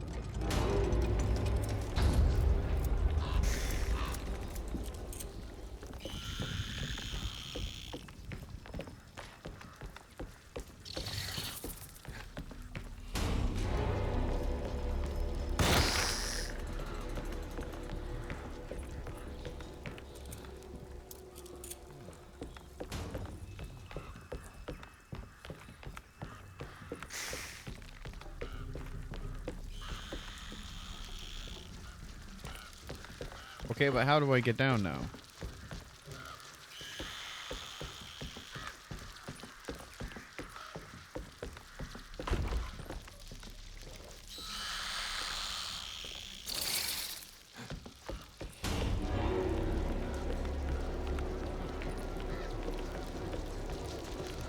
Oh, a ladder.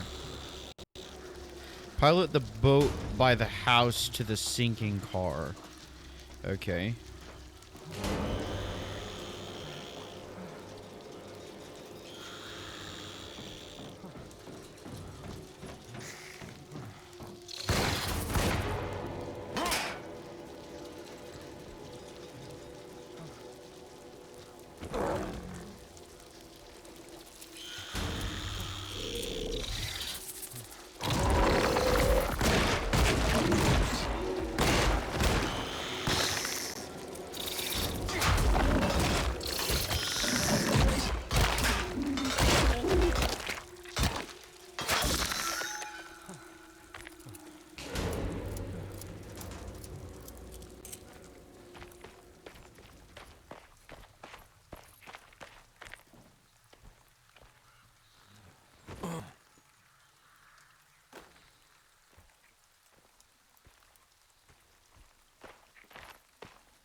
Wait, was that Emily in the passenger seat? My God, Carnby. Are you okay? Don't leave me alone. What the hell have you been doing? What's going on here? Look at this mess! I'm sorry, Mrs. Thompson. Don't make me kick you out of this house. Now get out!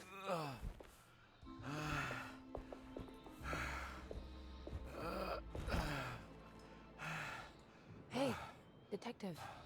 Mr. Carnby. I'm really worried about you. I'm okay. I just need to catch my breath for a moment. This place? There are some very disturbed figures around here. And I don't think it's just the patients. I've been reading some things about how Derceto has a deranging effect on people. I think it might explain things. What? Just take it easy, okay? I'm gonna go find a way into Dr. Gray's apartment. I want to know what he's hiding. Emily, don't worry. I think I'm close. I'm gonna set everything right. Just be careful. What does she think I'm doing?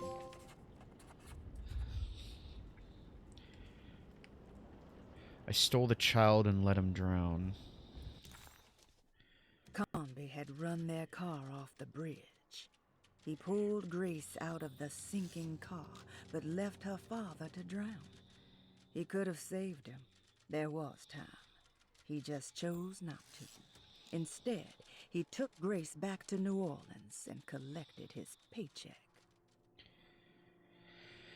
So, Carnby was the one who ended up driving him off the road to stop him. But instead of saving the dad, who was actually a good guy, he took her, gave her to the mom, and the mom just ended up not caring and put her in the Derceto or something like that. What is this place? What is going on?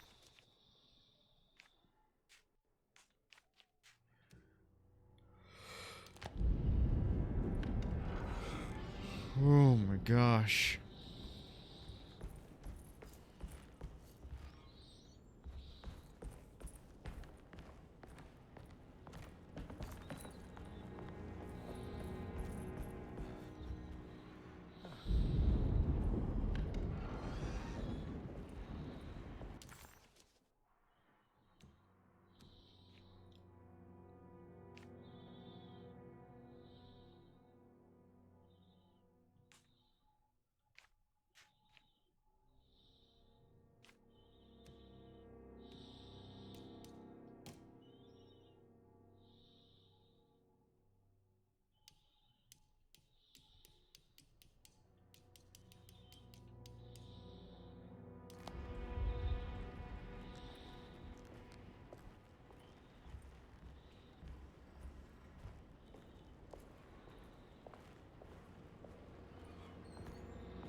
I think Dr. Gray might be in there. Perfect time to snoop around his office, then.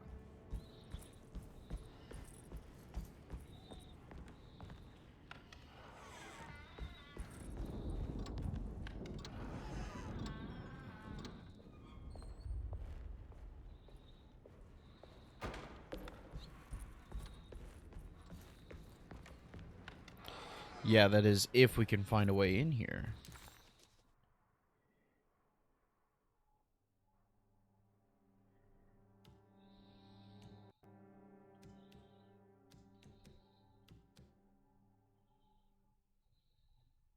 Carnby Detective Comby didn't recognize the bridge across Pearl.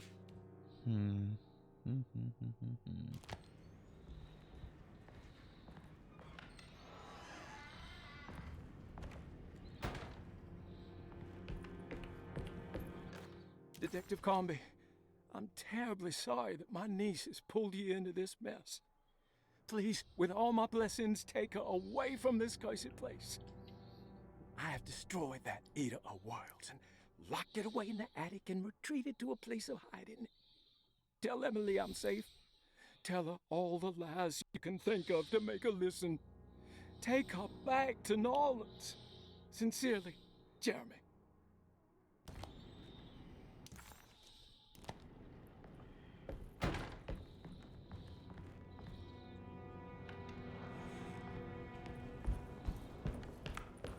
She's a little too stubborn, but...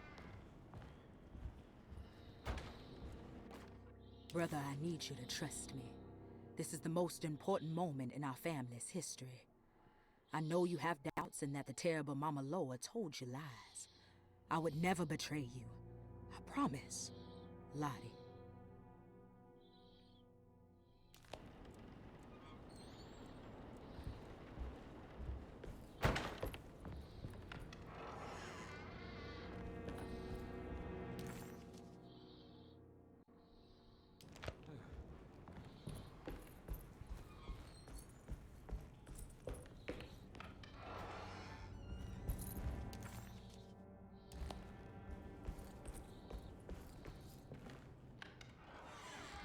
Okay, so I know about the globe. There's something missing.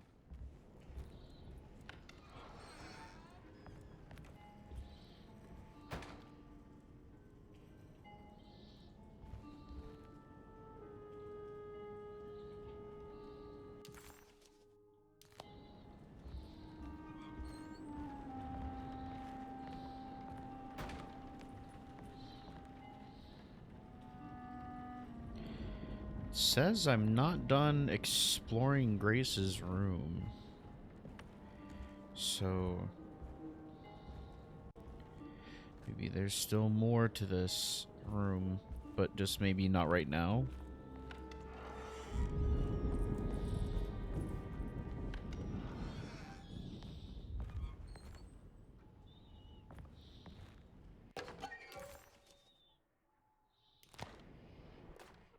Jeremy knew that the only one who could help him now was the guest in room number 3. The room seemed to have been empty for so long. But that wasn't allowed to be true. The story needed to be different. To include something from the outside, he would bring the guest back to room 3 and show them what was in that safe. 913. But those were not the right numbers.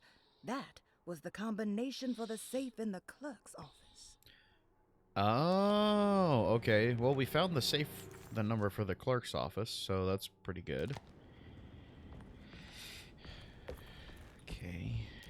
Alright, so we got the number for the safe. Finally.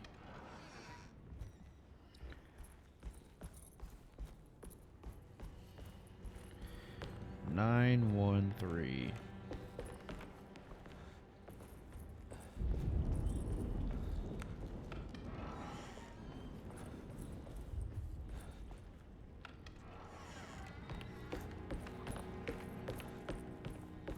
I don't have the combination for this. Or maybe Jeremy did.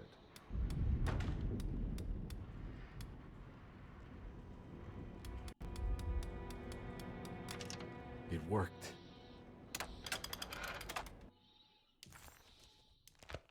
The last guest in the empty room suffered from severe maladaptation. I must write this down, because if I understand the condition sufficiently, it could make me deny this fact at a later date. And there is reason for me to think I may come to suffer the consequences from this dysfunction, as some who came in contact with the guest seemed to adopt a new worldview in which everything was predetermined but broken. Upon accepting this worldview, some memories became unmanageable and later rejected. I do not know what this means, I cannot even remember the fate of the guest. I think they were simply misplaced one day and forgotten. Just like all documents pertaining to this guest, they have all been destroyed, or they never existed in the first place. Who wrote this? There has never been a guest in the empty room.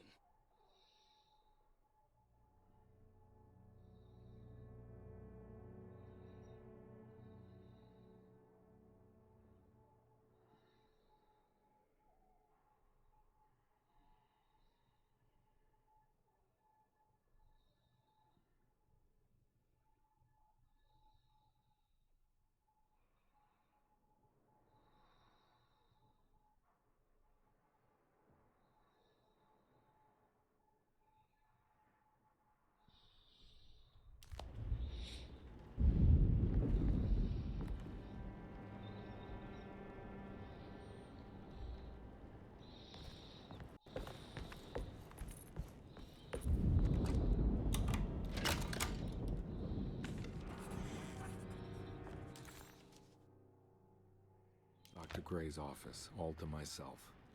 Let's see if we can figure this guy out.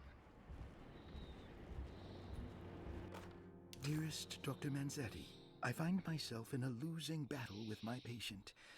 As I've disclosed in my previous letter, his delusions have him completely captured.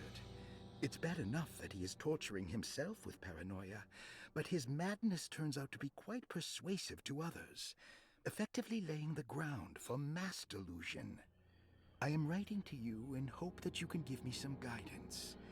Beyond my ambition to avoid devastating surgery on my patient, I have grown worried about my own defenses.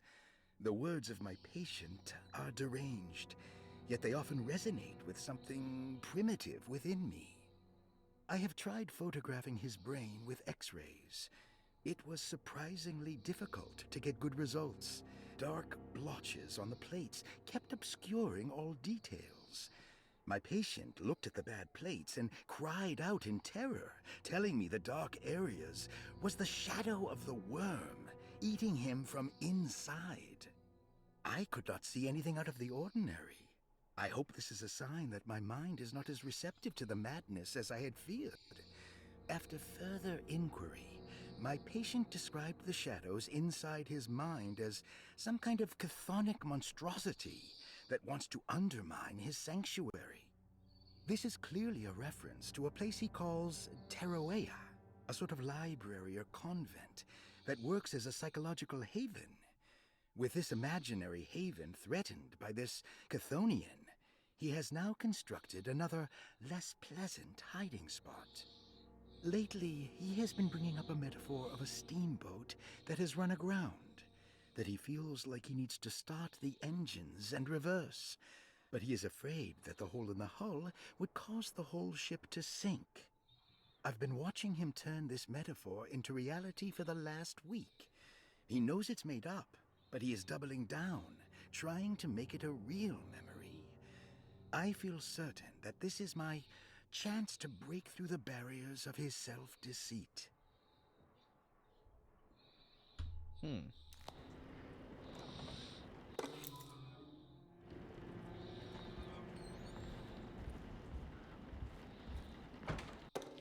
This is where McCarthy has hidden my favorite young. It's very important.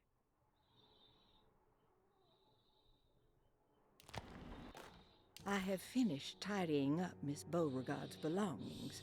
I will leave it to you to contact her agent and have them collect her things. I found one of Grace's drawings she might want back, along with this key in her room, which I believe you've been looking for.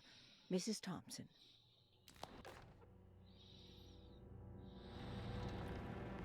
It's France.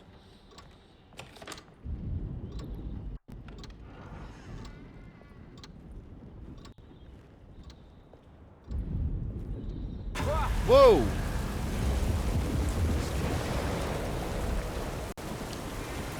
gotta be kidding me.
Okay, I need to go into the dining room and then go downstairs finally.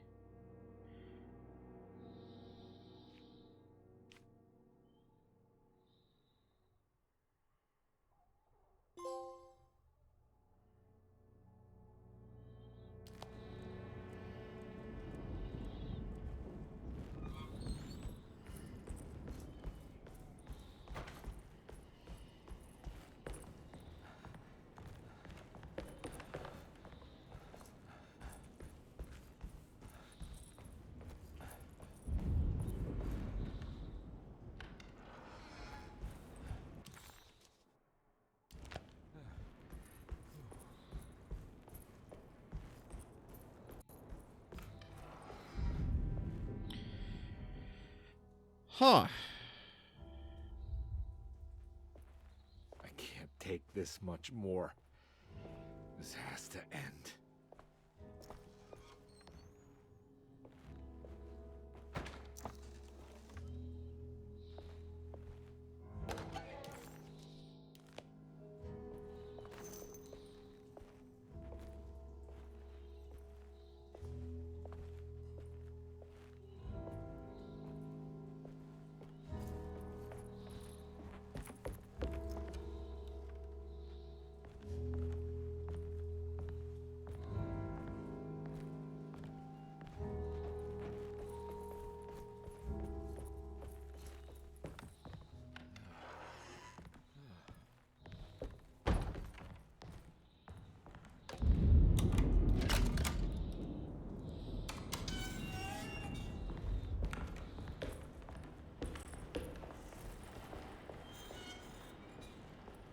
This doesn't look good.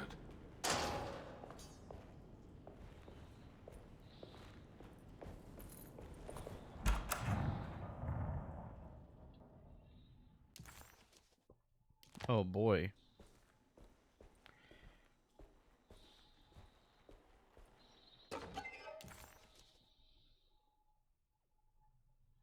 Derceto stands on a breeding ground for the grotesque, a temple devoted to rebellious growth, the most ugly and cancerous side of nature. You may be able to shield your psyche for a while, but rest assured your soul will come to pray to that hideous god in time. That is the story of every man and woman who gather around that ancient arbor. They all croak, bark, and bleat, because their own bodies are afraid and they wish to repel the evil those words conjure. Iya! Iya! Instead of that blasphemous name, they gossip in hushed whispers the name of Derceto, Astarte, and the Black Goat of the Woods. Oh, that's what the maid was saying. Oh. Oh boy.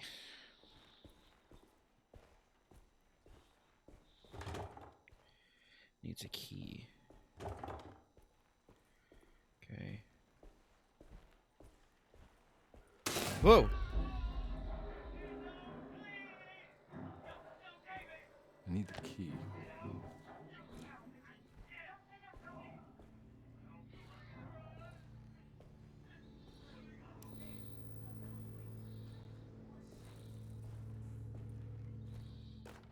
Radiography. Patient Jeremy Hartwood. Date June 14, 1930. Plates. Jeremy's skull proved difficult to capture properly. Partial radiographs worked best. A complete picture of the brain can be assembled by piecing 3 plates together. Observations. Even when looking at an assembled version, a shadow covers significant parts of Jeremy's brain. Possible tumor, but more likely that the equipment is failing. Jeremy reacted strongly to the pictures and claimed to see a giant clay worm eating and displacing his memories. Notes. While this exercise has left me nowhere closer to an answer, I feel confident that a Burkhart lobotomy should sever all necessary parts. A lobotomy? Hypothetical psychosurgery based on the ideas by Burkhart and the St. Petersburg research could end up saving Jeremy's mind. Severing the connections around the frontal lobe would certainly solve most mental afflictions. The procedure would be brutal in performance, as well as in efficiency. An ice pick pushed through the edge of the eye and into the skull would untether the nerves like Alexander cutting the Gordian knot. As this would likely leave Jeremy in a very different condition, all other paths should first be explored. The medical instrument I would need for this lobotomy is missing, and I should have Waits order a new one. Screw that, dude. Shoving a pick through my eye to touch my brain.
Don't mind if I do.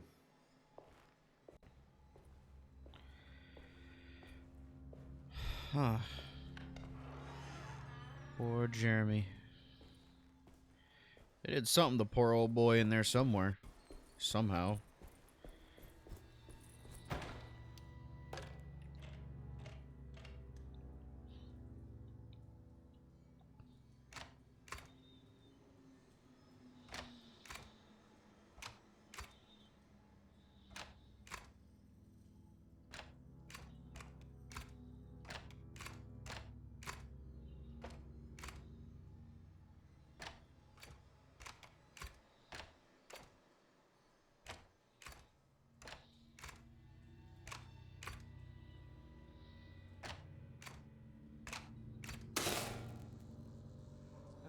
That's better.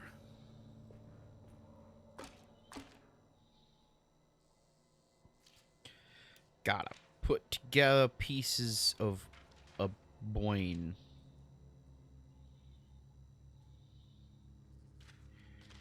Well, I'm no brain surgeon, but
Jeremy's darkness.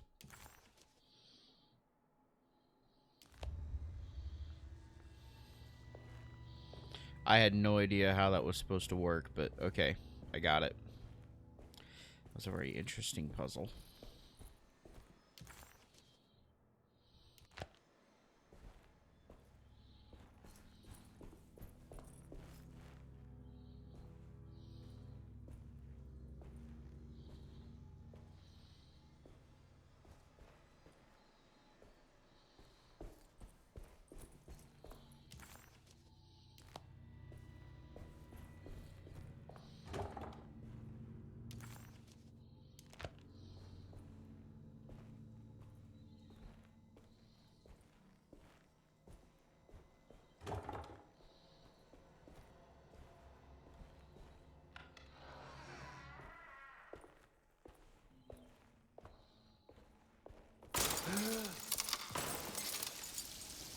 Why does this keep happening? What am I supposed to do?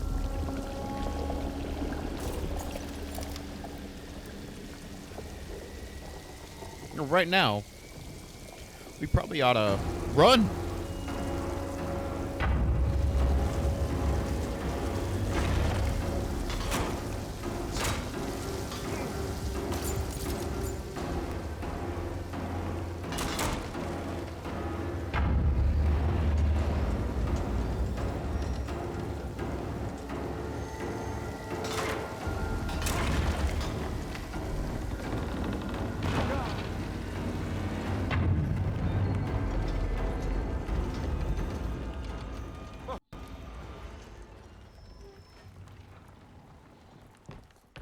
And we're back here. Well, perfect time to have a look around this place.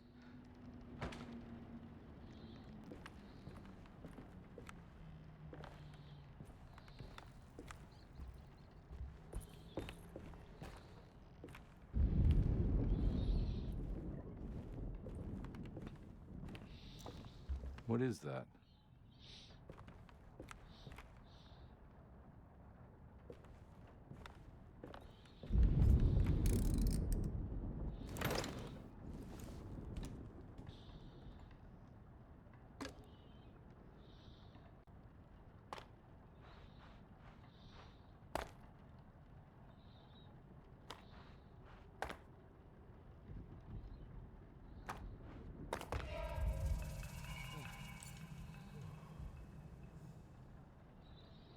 Four, 6, 1. Okay, hang on.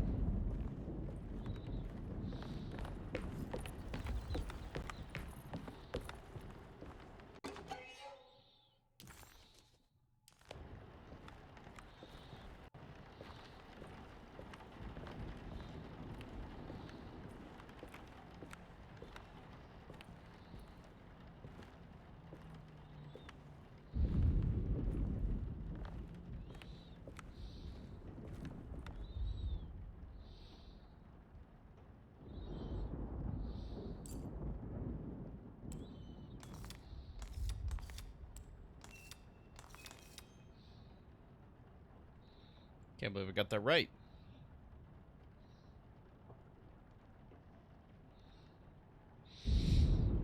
A noose? Wait.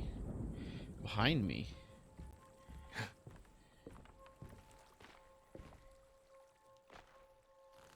No, is this... This is where Jeremy's hiding, right? Hello? Is anyone there? Jeremy? I need help! Wait! Can you hear me? I'm stuck in the mud and the fire's taking Jeremy, me. where are you? The motor is dead. I can't do anything more. Hang on, Jeremy. I'll figure something out. I'll get the boat running.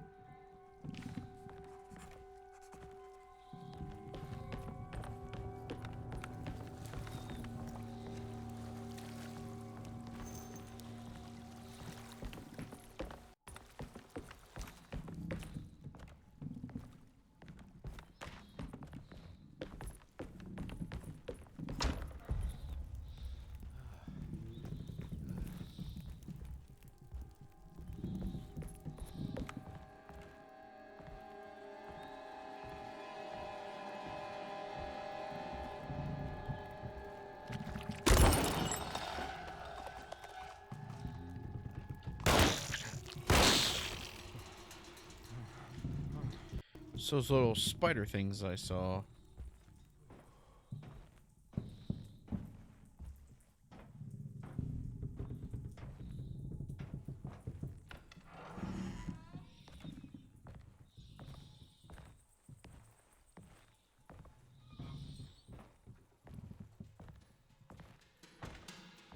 The boat's wedged itself right into the bayou.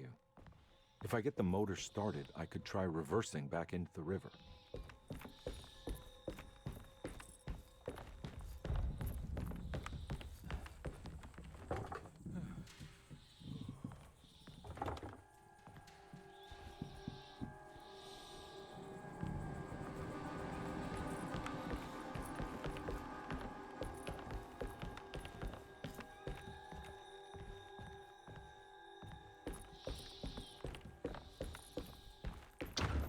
Jeremy, where are you? There are many ways to cross a threshold. The easiest one is being invited. A door swung open, leading you inside. Another is sleep, hypnosis, or even sudden fright. There are those who fold spaces that challenge Mobius, or jump through angles that defy Euclid. If you learn to properly use your talisman, you could go anywhere. You wouldn't even need to rely on the fluttering wings of the shrieking Biakis.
Find a way to the engine room.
Looks pretty weak. I just need something to break it.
Oop. Yep. That's what I want to do. Ooh, sorry.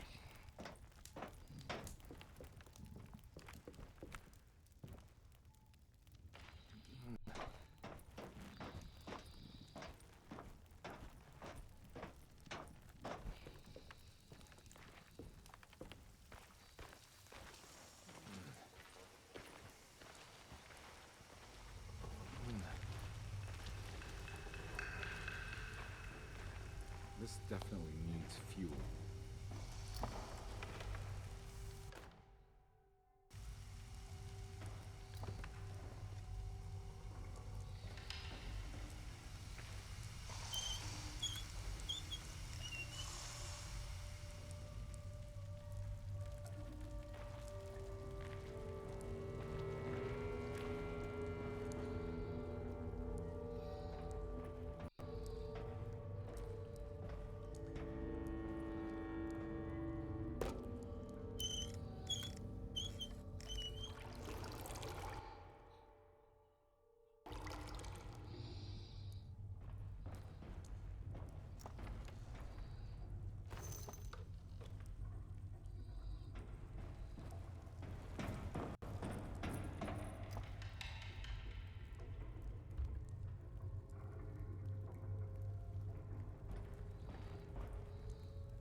That was weird. I got stuck.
Oh, right, there's a hole.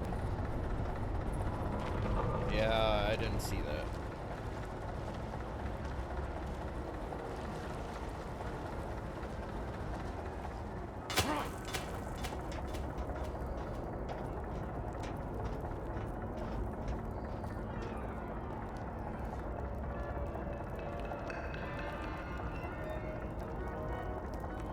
Oh, come on.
put a rope around my neck, and then I strangled all life from my body. Are you under the impression that you died? Yes. No.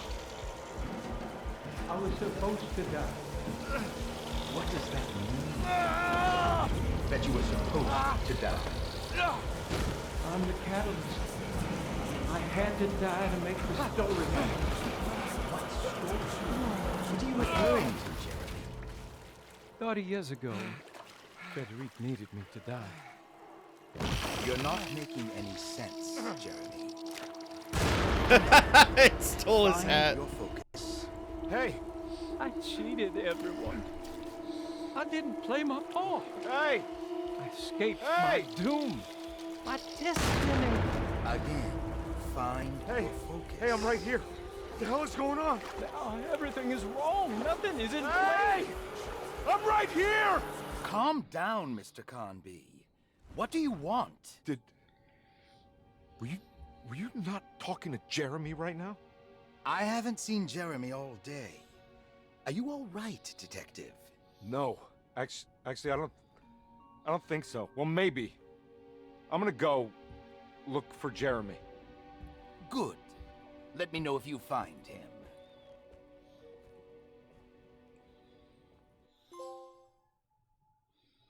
When therapy makes it worse. Okay. That was weird.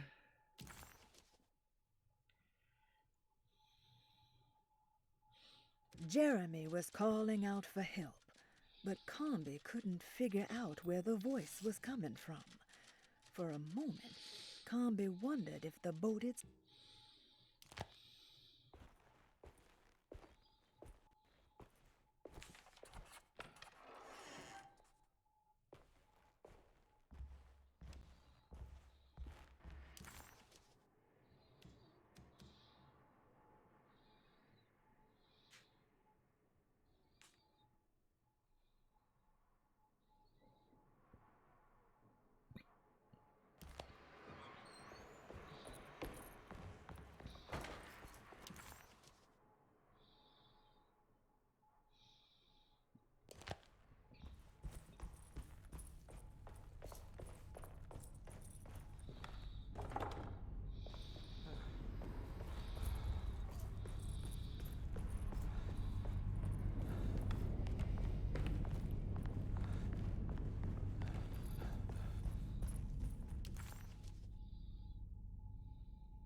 Yeah, no kidding. Major gaslighting session going on.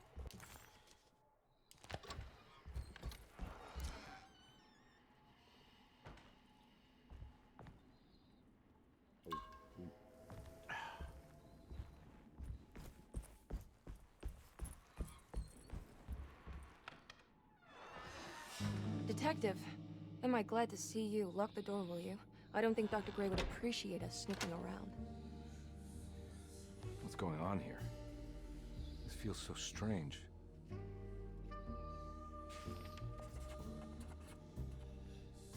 Detective Comby felt removed from himself, like driving drunk. He carefully tried to navigate his environment. What the hell was going on? Was he finally losing his mind? At least Emily was here to call the police if he went off the deep end. No way. Is it? The past as the present. Fixed camera point. Have you found anything? What? Yeah, I've seen some things. Okay.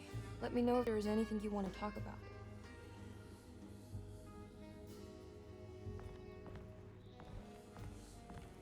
There's a book missing.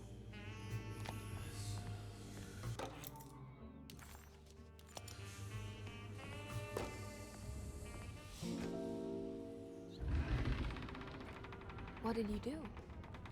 I was just rearranging the books. Well, come on, let's check it out.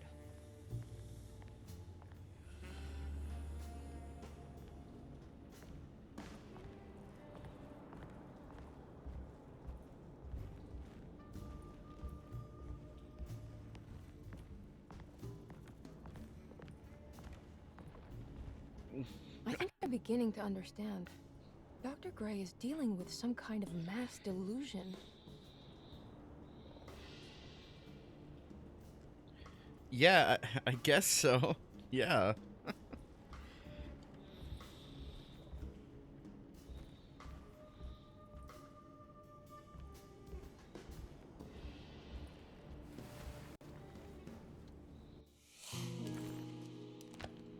Huh. Has that been there this whole time?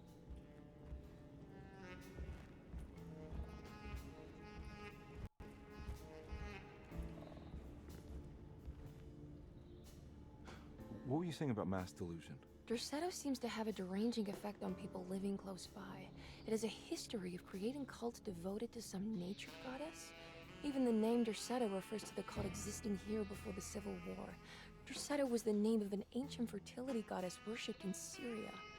Dr. Gray and his friends, however, seem to prefer the black goat of the woods with 1,000 young, or Shub-Nigroth.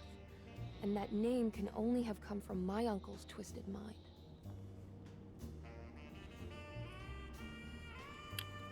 Uh-huh. Good to finally meet you, Mr. Hartwood. I'm here on the behalf of your brother Philip. You were expecting me, weren't you? Yes. You're from Derceto, no? That's right. I just wanted to ask you a few questions to see if there is anything I can do to help you and your family. Okay. I understand you're full of imagination. You make up a lot of things. I suppose. And you obsess over them, blurring reality and fiction. Sometimes. Do you want to tell me about the Dark Man? No. No, I don't. That's all right. Perhaps there is something else you can tell me. Something you know to be made up, but you hold dear. Juan? John? Who's John? No. Juan Luis Jorge. Oh, wait there a moment. Here, take a look. Is he... Oh, he is the author. It's a magnificent book. Life-changing even. The real Juan is long dead, but I like to think of him as my friend. My most beloved friend. I see. Do you often do this? Fantasize about people you read about? No. No. Well, there is Jacob. Who is Jacob? Turn to the last page. Oh, it's a newspaper article. The Prisoner of Ice, Jacob van Ostad. Is he also your beloved friend? Oh, no, Doctor. Not at all. He is the fire that fights fire.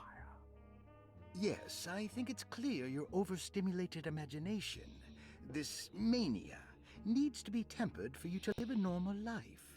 I know your family calls it the Hartwood Curse, but I want you to know that there is nothing supernatural about your condition.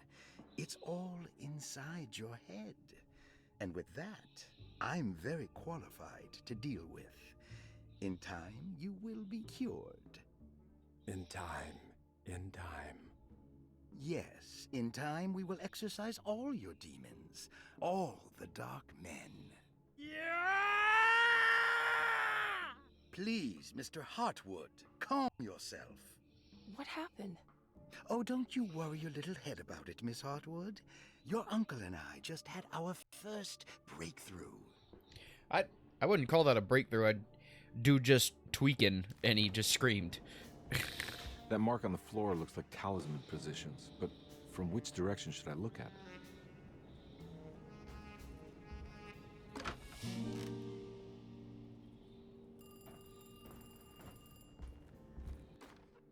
The Snake Dagger, a monograph by Yael Klein.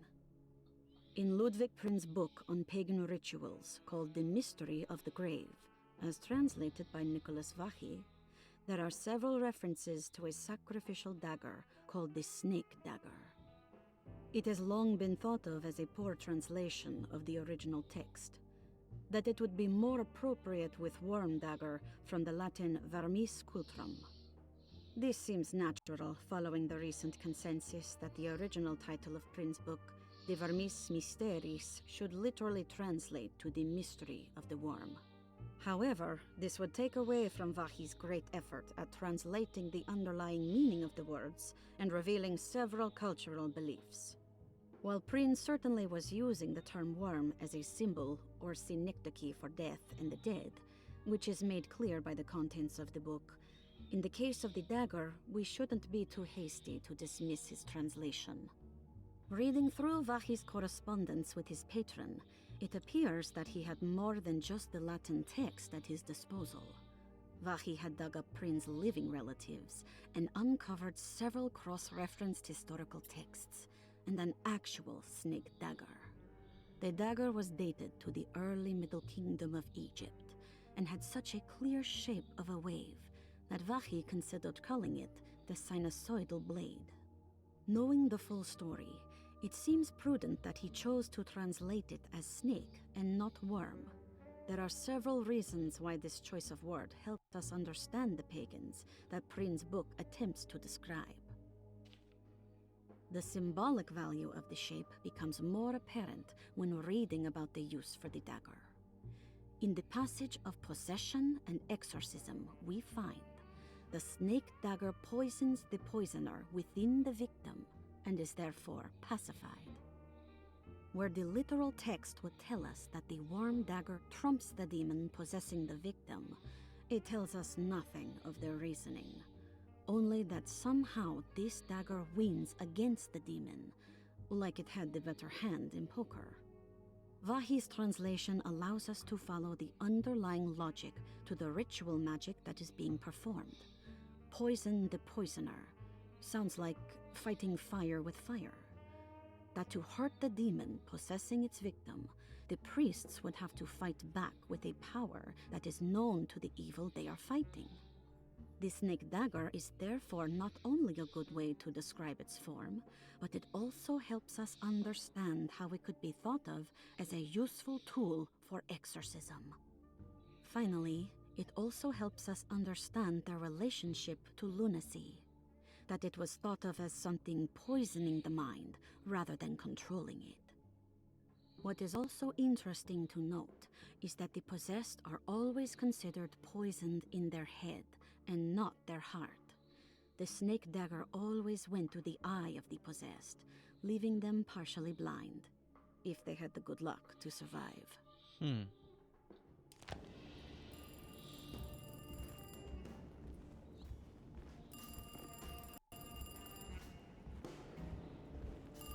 think all of them are in this cult business? Even Jeremy? I'm not sure any of them have a choice at this point. We just need to find a way to stop all of this.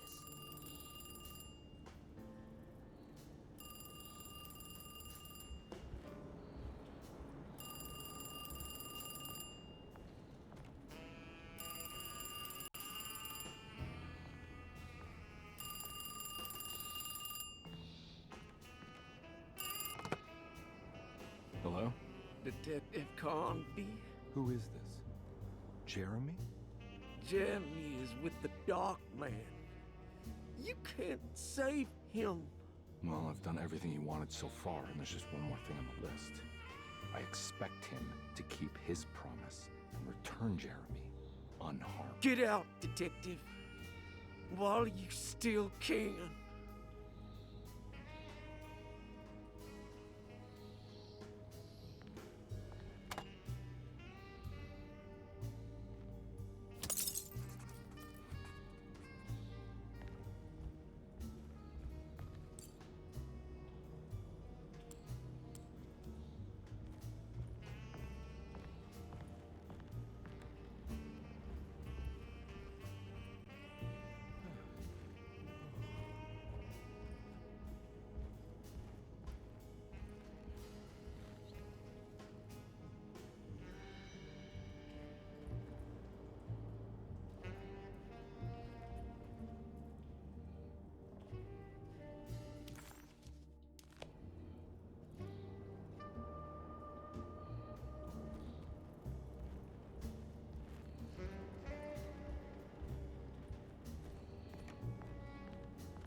Detective Conby wanted nothing more than to make sense of it all.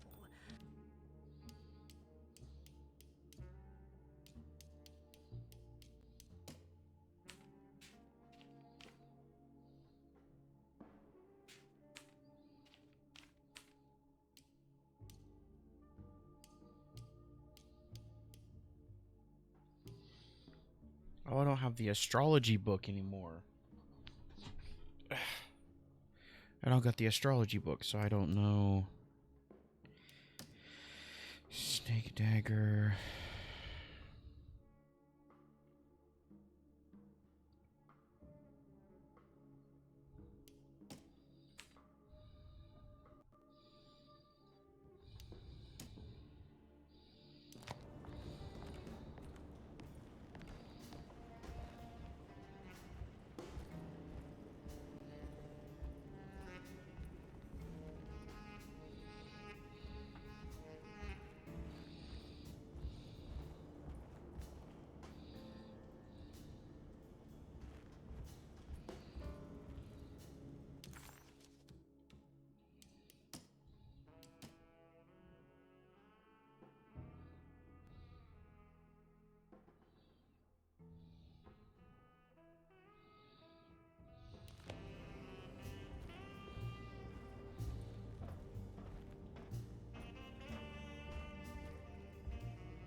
Nice.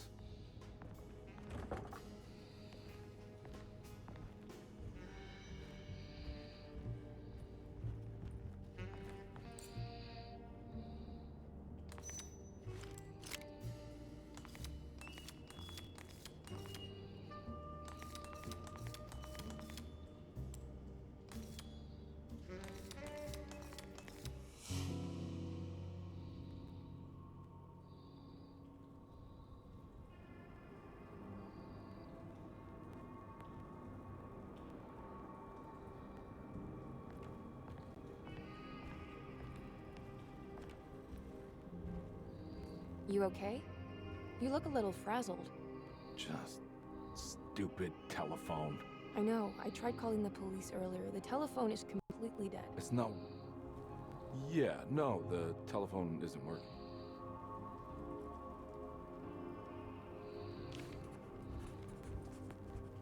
Miss Hartwood, I think you're gonna want to see this. Is there something in the closet?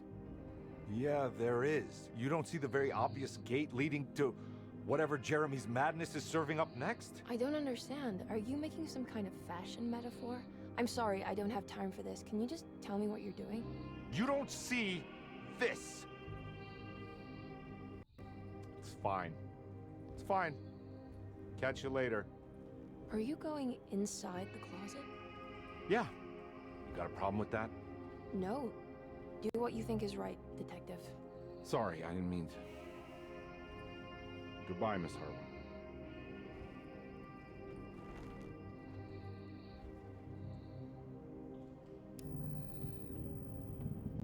Nobody understands.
No kidding.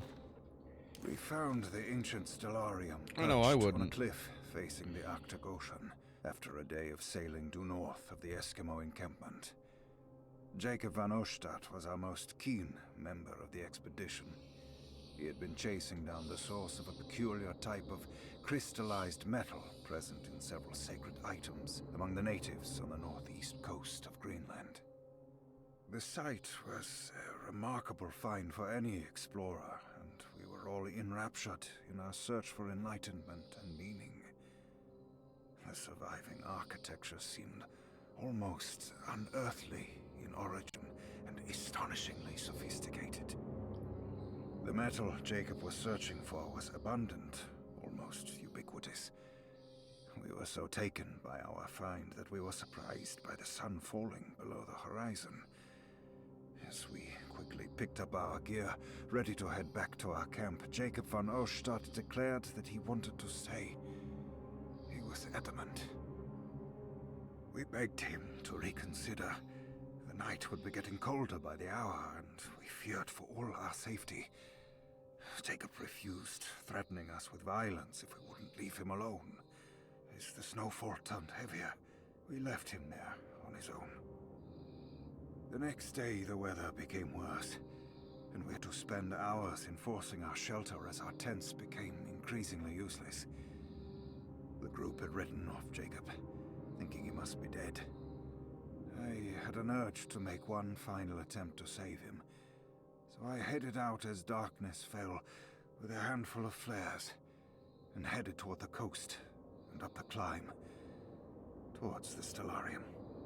That's when I saw him, transfixed by a burning sky, that celestial lantern.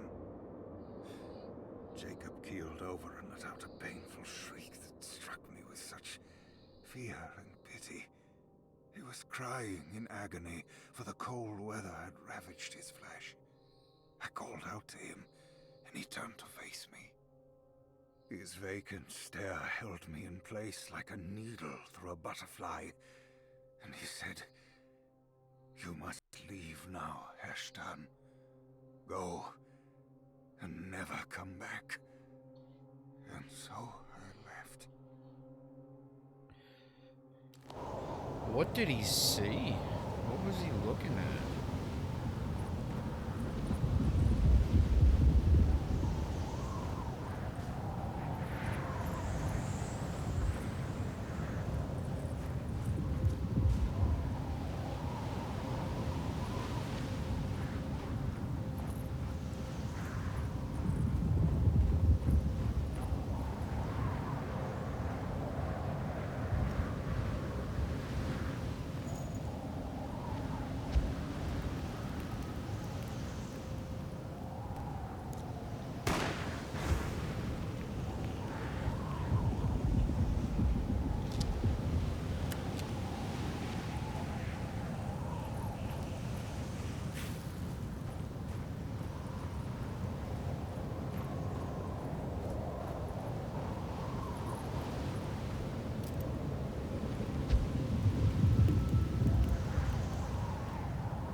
What is that?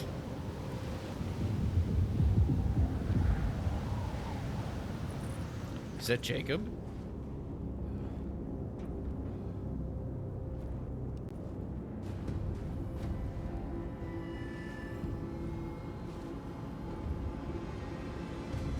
Hey, you! What are you doing here? What is this place? Turn back, detective. You're not wanted here. Whoa, take it easy. I'm not your enemy. Oh, you're wrong, detective. You're wrong.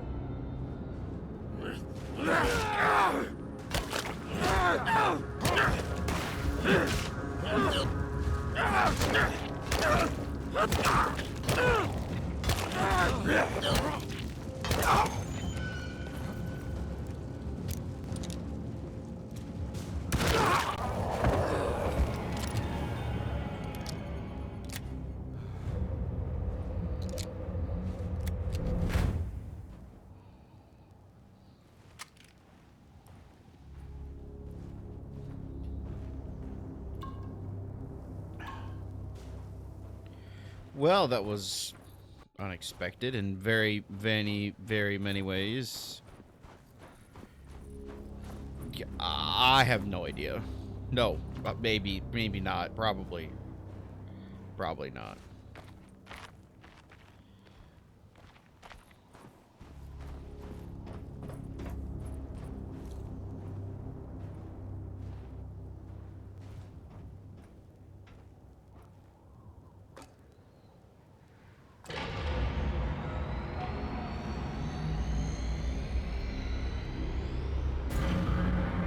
Oh my gosh, it's a giant town. Taurus. I figured you wouldn't want your stars aligned, Jeremy, or maybe that is what you need to temper that mania of yours.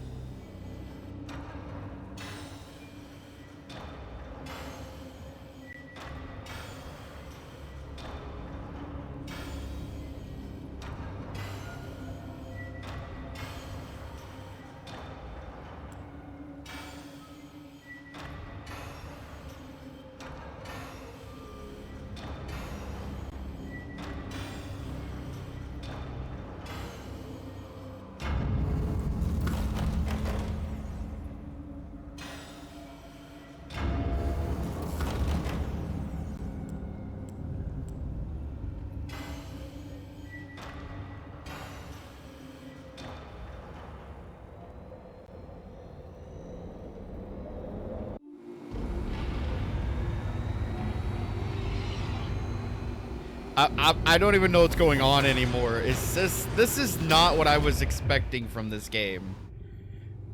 I'm getting sucked into space now. Ooh, what is this? What is going on?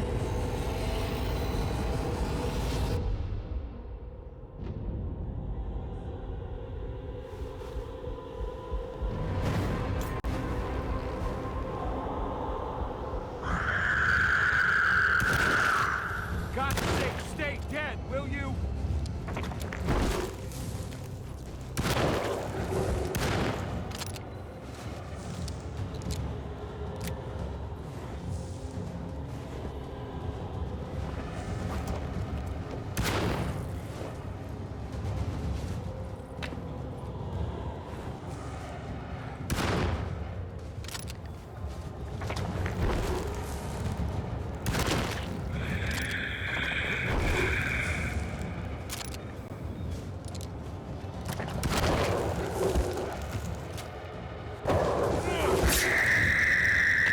Ow!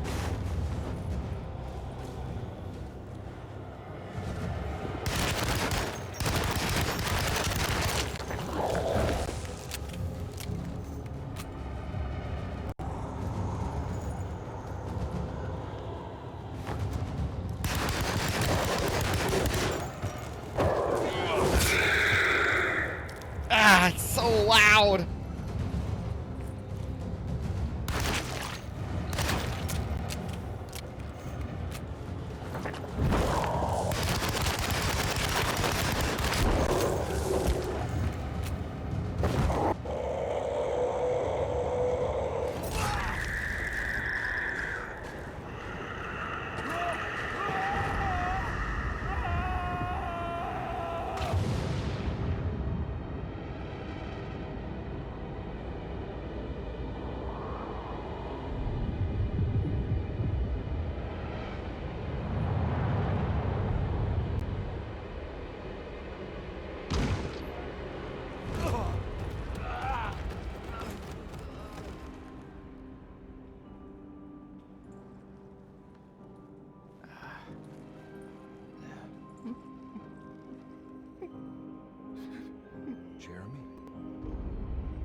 the lobotomy.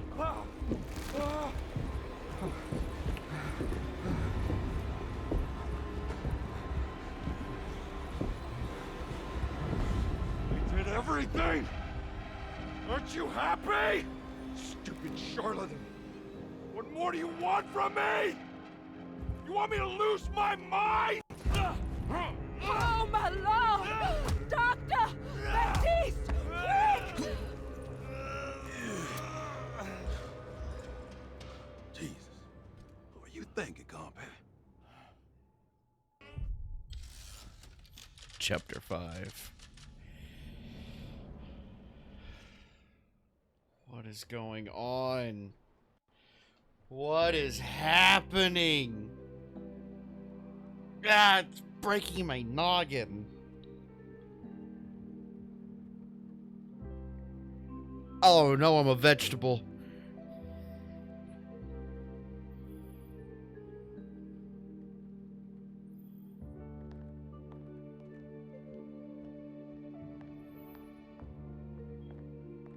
You awake? You are awake. Mr. Conby's up. Hey, buddy. I thought you'd be knocked out for the rest of the night. Come on out and join us, will you? I'll save you some gumbo. Good to have you back. You gave us all a good scare. What happened? You had a psychological breakdown. Sorry for manhandling you, but you were being violent. You stabbed Jeremy and then punched Dr. Gray. Are they okay? Jeremy's a little strange, but everything's back to normal. Really? All thanks to you, combat. You want to try standing up? What is go? No, this is so weird. I feel uncomfortable. Well, I feel physically it isn't the hero uncomfortable. of the day. How are you feeling, Detective? Never better. How about you two?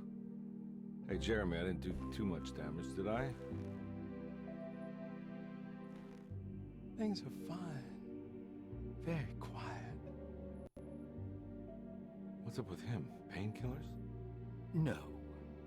You see, despite you having the finesse of a one-eyed butcher, you managed to lobotomize dear Jeremy. I did what? It's actually quite impressive. It's not like I hadn't considered it myself. I just wish Jeremy could have been helped without reducing his personality to that of an oyster. But he's gonna live. Of course. As long as someone keeps feeding him, he'll outlive the best of us.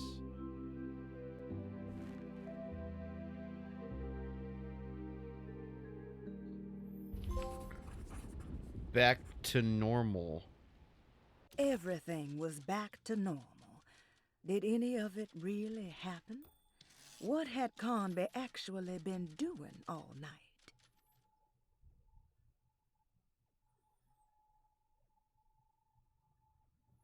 Go back to New Orleans with Jeremy and Emily Hartwood. Does Emily know about Jeremy's condition? Yes. She seems to be handling it quite well under the circumstances.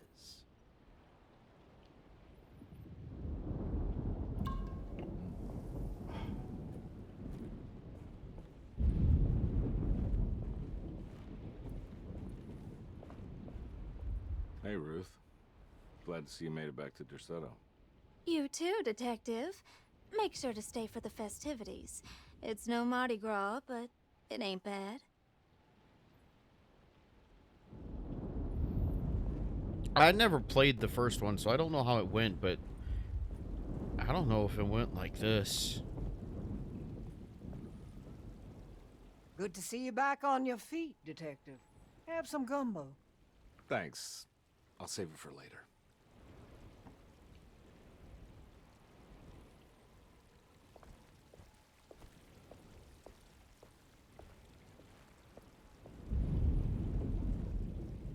All right, tell me, what the hell's about to happen here? Every year we have a little turn-the-page ceremony by the tree. It's symbolical. It's like life has its cycles of grief and happiness. You know? Just like a tree facing the seasons. Things change, but remain the same.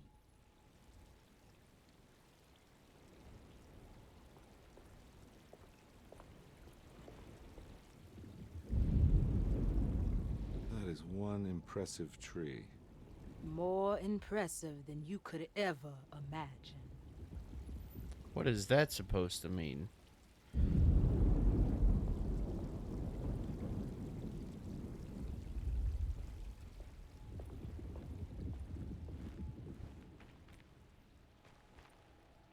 Hey, kid. What are you up to? Preparing for the ceremony. I don't want to disappoint Mother. This is all way too sketchy. Am I loaded up? I'm like making sure now. I don't have any shotgun ammo, but...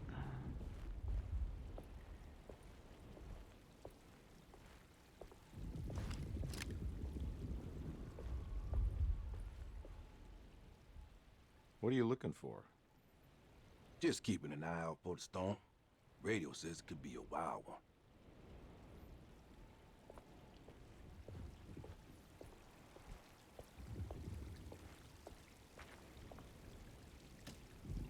Wait, I guess. Everyone knows what to do?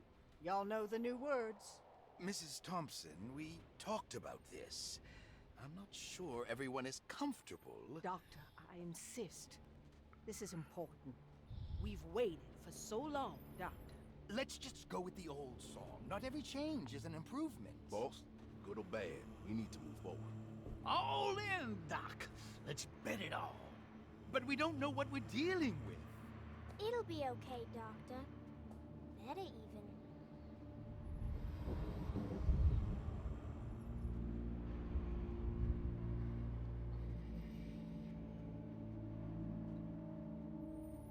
Ever their praises and abundance to the black goat of the woods. Hear us, Mother. Take pity on us. Take pity on us. Ever Hear their us, praises Mother, and and abundance to the black goat take of the pity woods. on us. Hear us, Mother, and take pity on us. Take pity on us.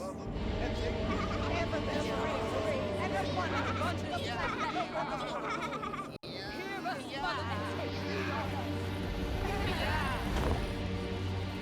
and take pity on us. What? What is going? No! What the? What is going on? Are you crazy? This just needs to happen, Carson. Grace, stop! Stop! What the?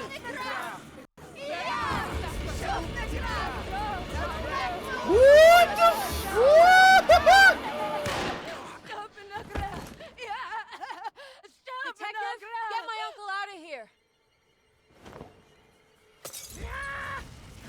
Jeremy, come with me. Get over here. Jeremy, come with me. Jeremy, come here.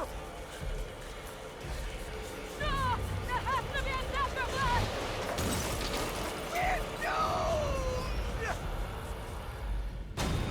What is going on?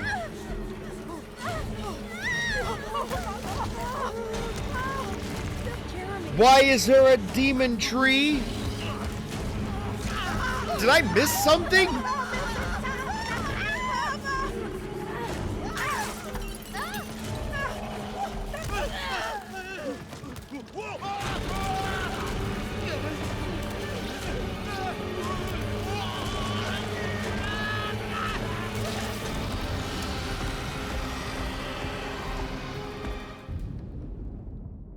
What?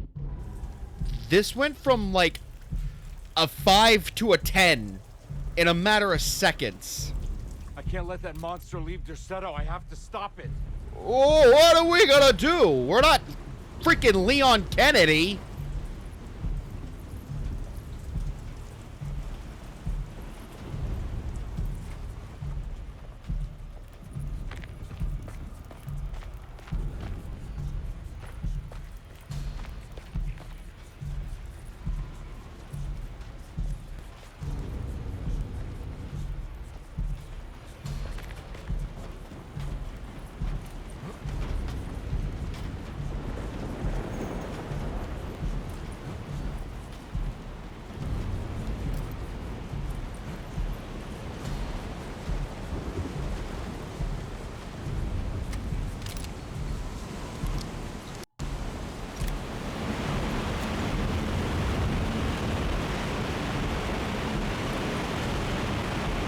Holy crap, that wind is loud.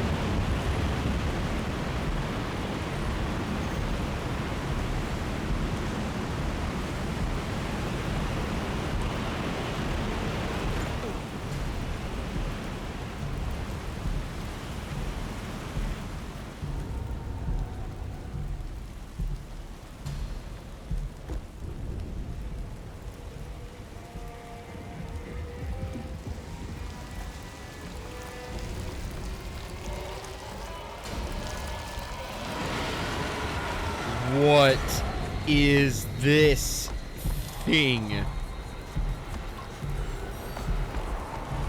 I'm guessing I shoot that, maybe?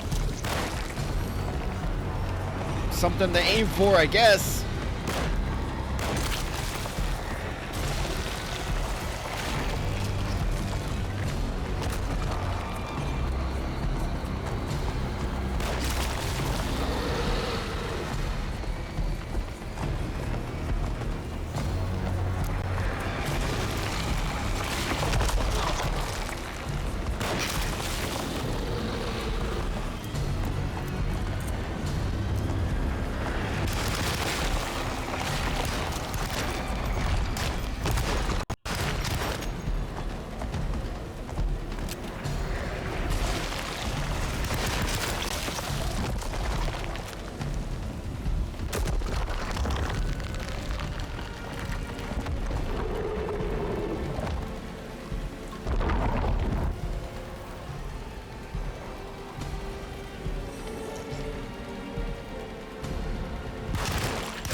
Bullets.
I got a crucifix!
Detective!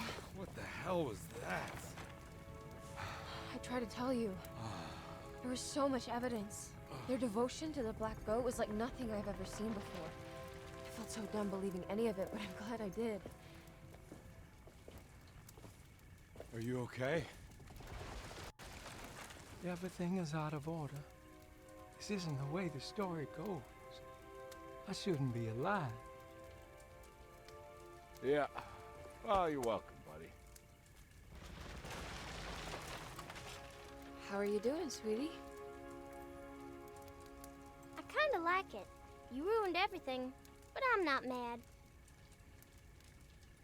She's a weird child.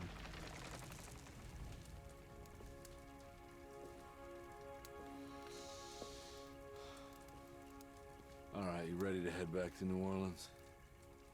Come on, Jeremy. We're leaving. Can I come? I thought you said you didn't need saving. Don't leave her. She's important. Of course we're taking her with us. Yay, I'm important. Is that it? Is that seriously the end of the game?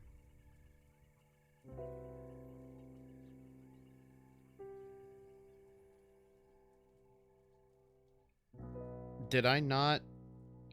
I'm still very confused. I'm still really confused.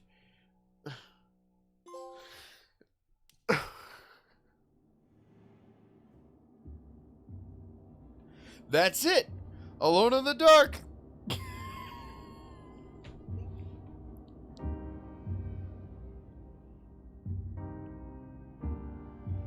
I have so many questions.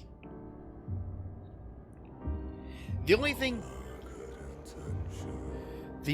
that I can, like, make sense of is the Dark Man is supposed to be Dr. Gray, hence his name. The contract between Jeremy and Dr. Gray was like the contract that Dr. Gray would take care of Jeremy and heal him.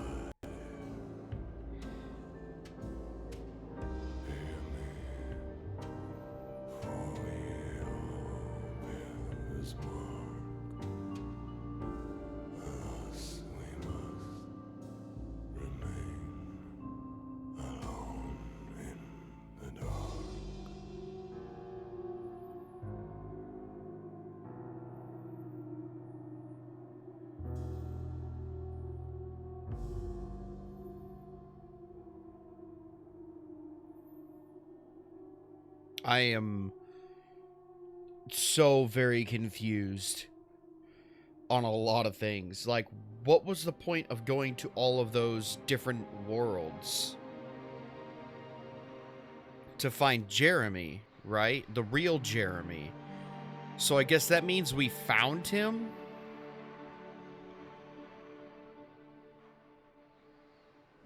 In the form of Jacob? But we ended up lobotomizing him, so we destroyed his memories.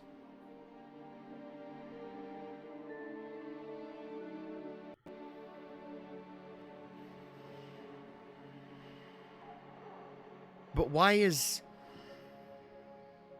would Paul Mercer, that's his name, that is Leon. Didn't Paul Mercer do the voice of Leon Kennedy?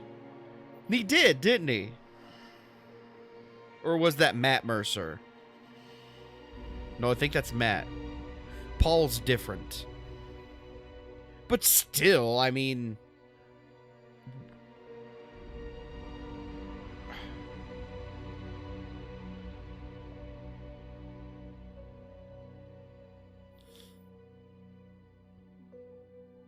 I mean, it was a good game. I'm just, like, trying to understand... Like, because I'm telling you, everything went so quick.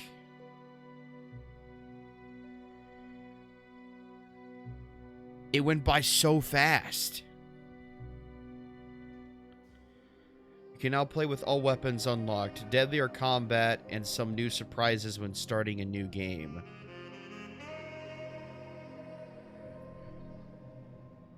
Ah! Ah! Ah!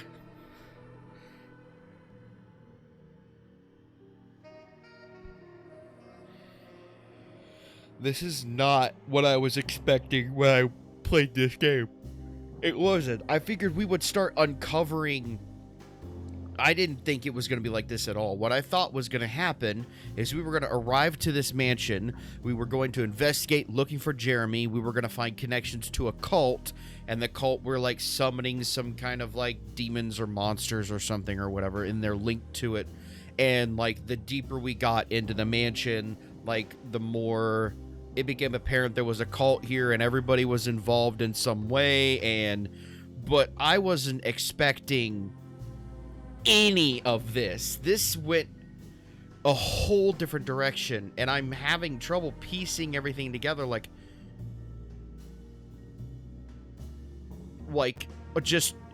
don't know. I don't know if it's like I don't know. It just seemed like it was really quick. Like chapter 5 happened, and then that was it. Like that's the end of the game. You know, it just everything was too quick and too...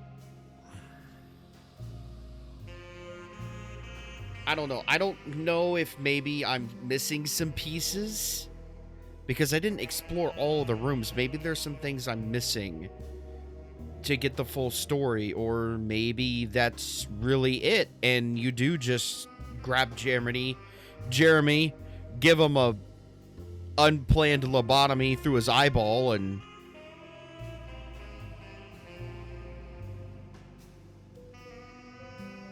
everything. But like, why was everything in his head? Why was he seeing all these things? Why did we never get Emily to believe what was happening to us? Why all of that? It doesn't make any sense. I'm still confused. I don't want to say it's lazy writing to just be like, oh, hey, you got him, but it just doesn't fit, you know? How come all of the times we found Jeremy, how come, why now? Why was it now? Why was he in the form of Jacob? Why is the Dark Man Dr. Gray? Is that like a real metaphor? The Dark Man is supposed to be Dr. Gray, that's why he always sees him?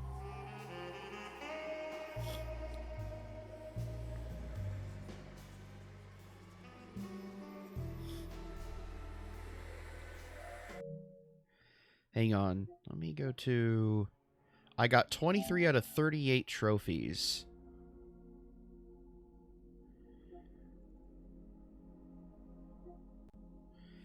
Whatever it takes. Kill a monster with an opportunity. I don't even know what that means. There's a hidden trophy. Hidden trophy. Hidden trophy.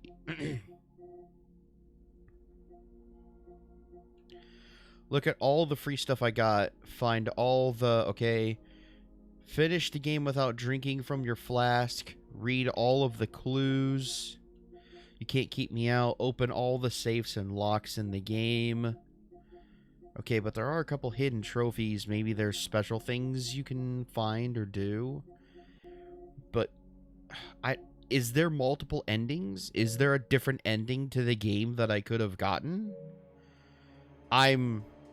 Maybe if you play Emily's part, it might clear up some of the other things. Maybe there are two separate stories, and you have to play through hers to kind of understand the whole thing.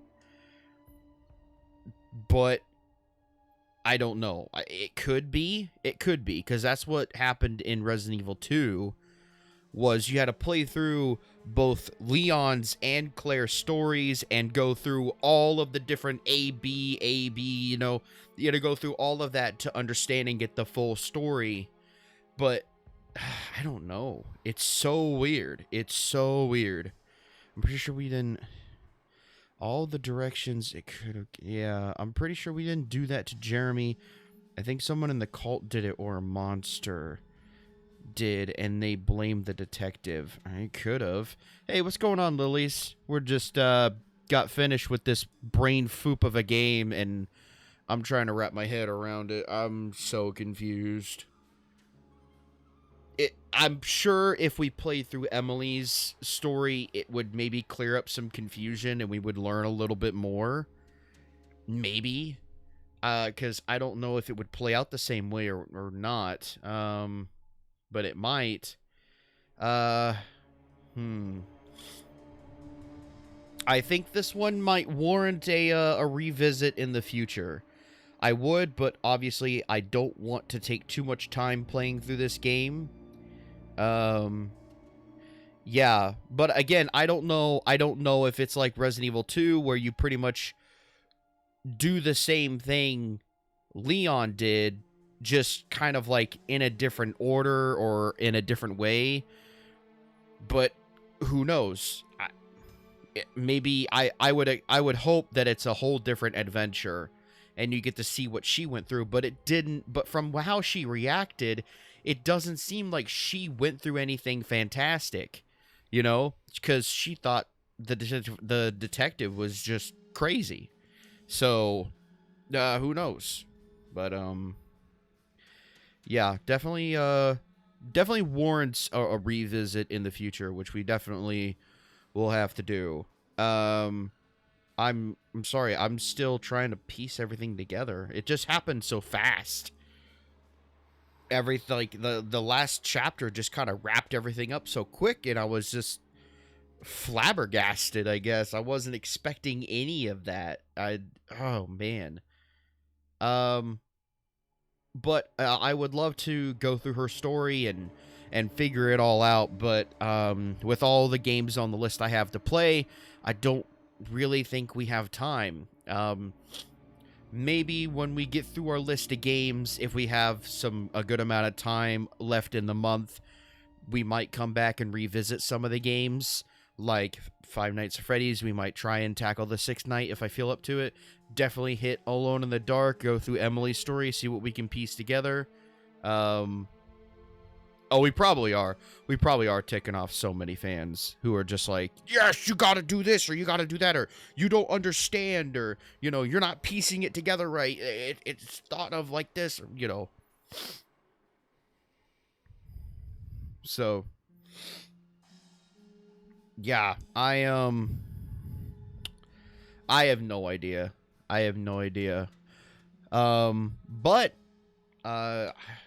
again, hey, we got it done in about the time that I wanted to get it done. It's Wednesday, so yeah, that's pretty cool. Sweet. Okay, we got it. We hit it when I wanted to. Okay, so, with that being said, I'm going to go ahead and call this one here. Thank you guys so much for watching. So, tomorrow I have training for work-related stuff. So, and I won't get done until maybe about 6. So I'm thinking maybe we will continue. So I'm thinking, here's what we do, depending. I'm thinking tomorrow, whatever time I have to spend, we might just play something for fun. Nothing that's on the schedule. Like either do the Call of Duty event with Angel, because I know she wanted to do that, or we maybe do something else. I'll find a spooky game to just kind of kid around in. Maybe we do some Roblox horror games, or, you know, something or other like that. That would be cool, I guess, you know.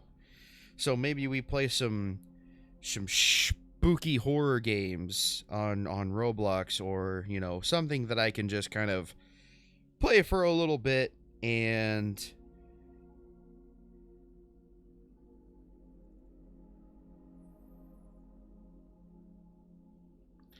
we can maybe play for a little bit and just kind of waste some time, have some fun and stuff. But yeah, probably one of these two, just to have something for tomorrow. If I have to cancel, I will, just in case. But I just wanted to let you guys know, tomorrow we're not going to be playing anything on the schedule. Probably just going to have some fun, or I might just cancel it. We'll see. But Friday we will pick up Resident Evil 4 Remake. And we're going to be playing through that one. So I'm really excited to hit that one again. Give that one a second shot. Especially on the 5. Oh, it's going to look so good. It's going to look so good. Let me... Hang on. Let me kind of remind myself what the schedule looks like. Just so I remember.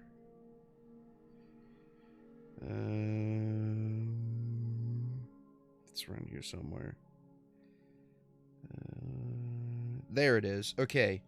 Alrighty, and then after Resident Evil 4 Remake, we'll play Silent Hill: The Short Message. We'll hit Prey, and then we'll do Dead Space Remake. Now, from how quick we're going through this list, and we just got into October, I definitely might be adding some bonus games afterwards. So, we'll see when we get to Dead Space Remake. I'll see how much longer in the month that we have, and I'll try and come up with a bonus list and plan accordingly with how much time we have left, all right? But, yeah, we've been busting through these games pretty quick, so that's awesome. Alrighty, well. Okay, well, anyway, thank you guys so much for watching. I appreciate all your love and support. And I will see you guys possibly tomorrow, but definitely Friday, okay? Don't forget to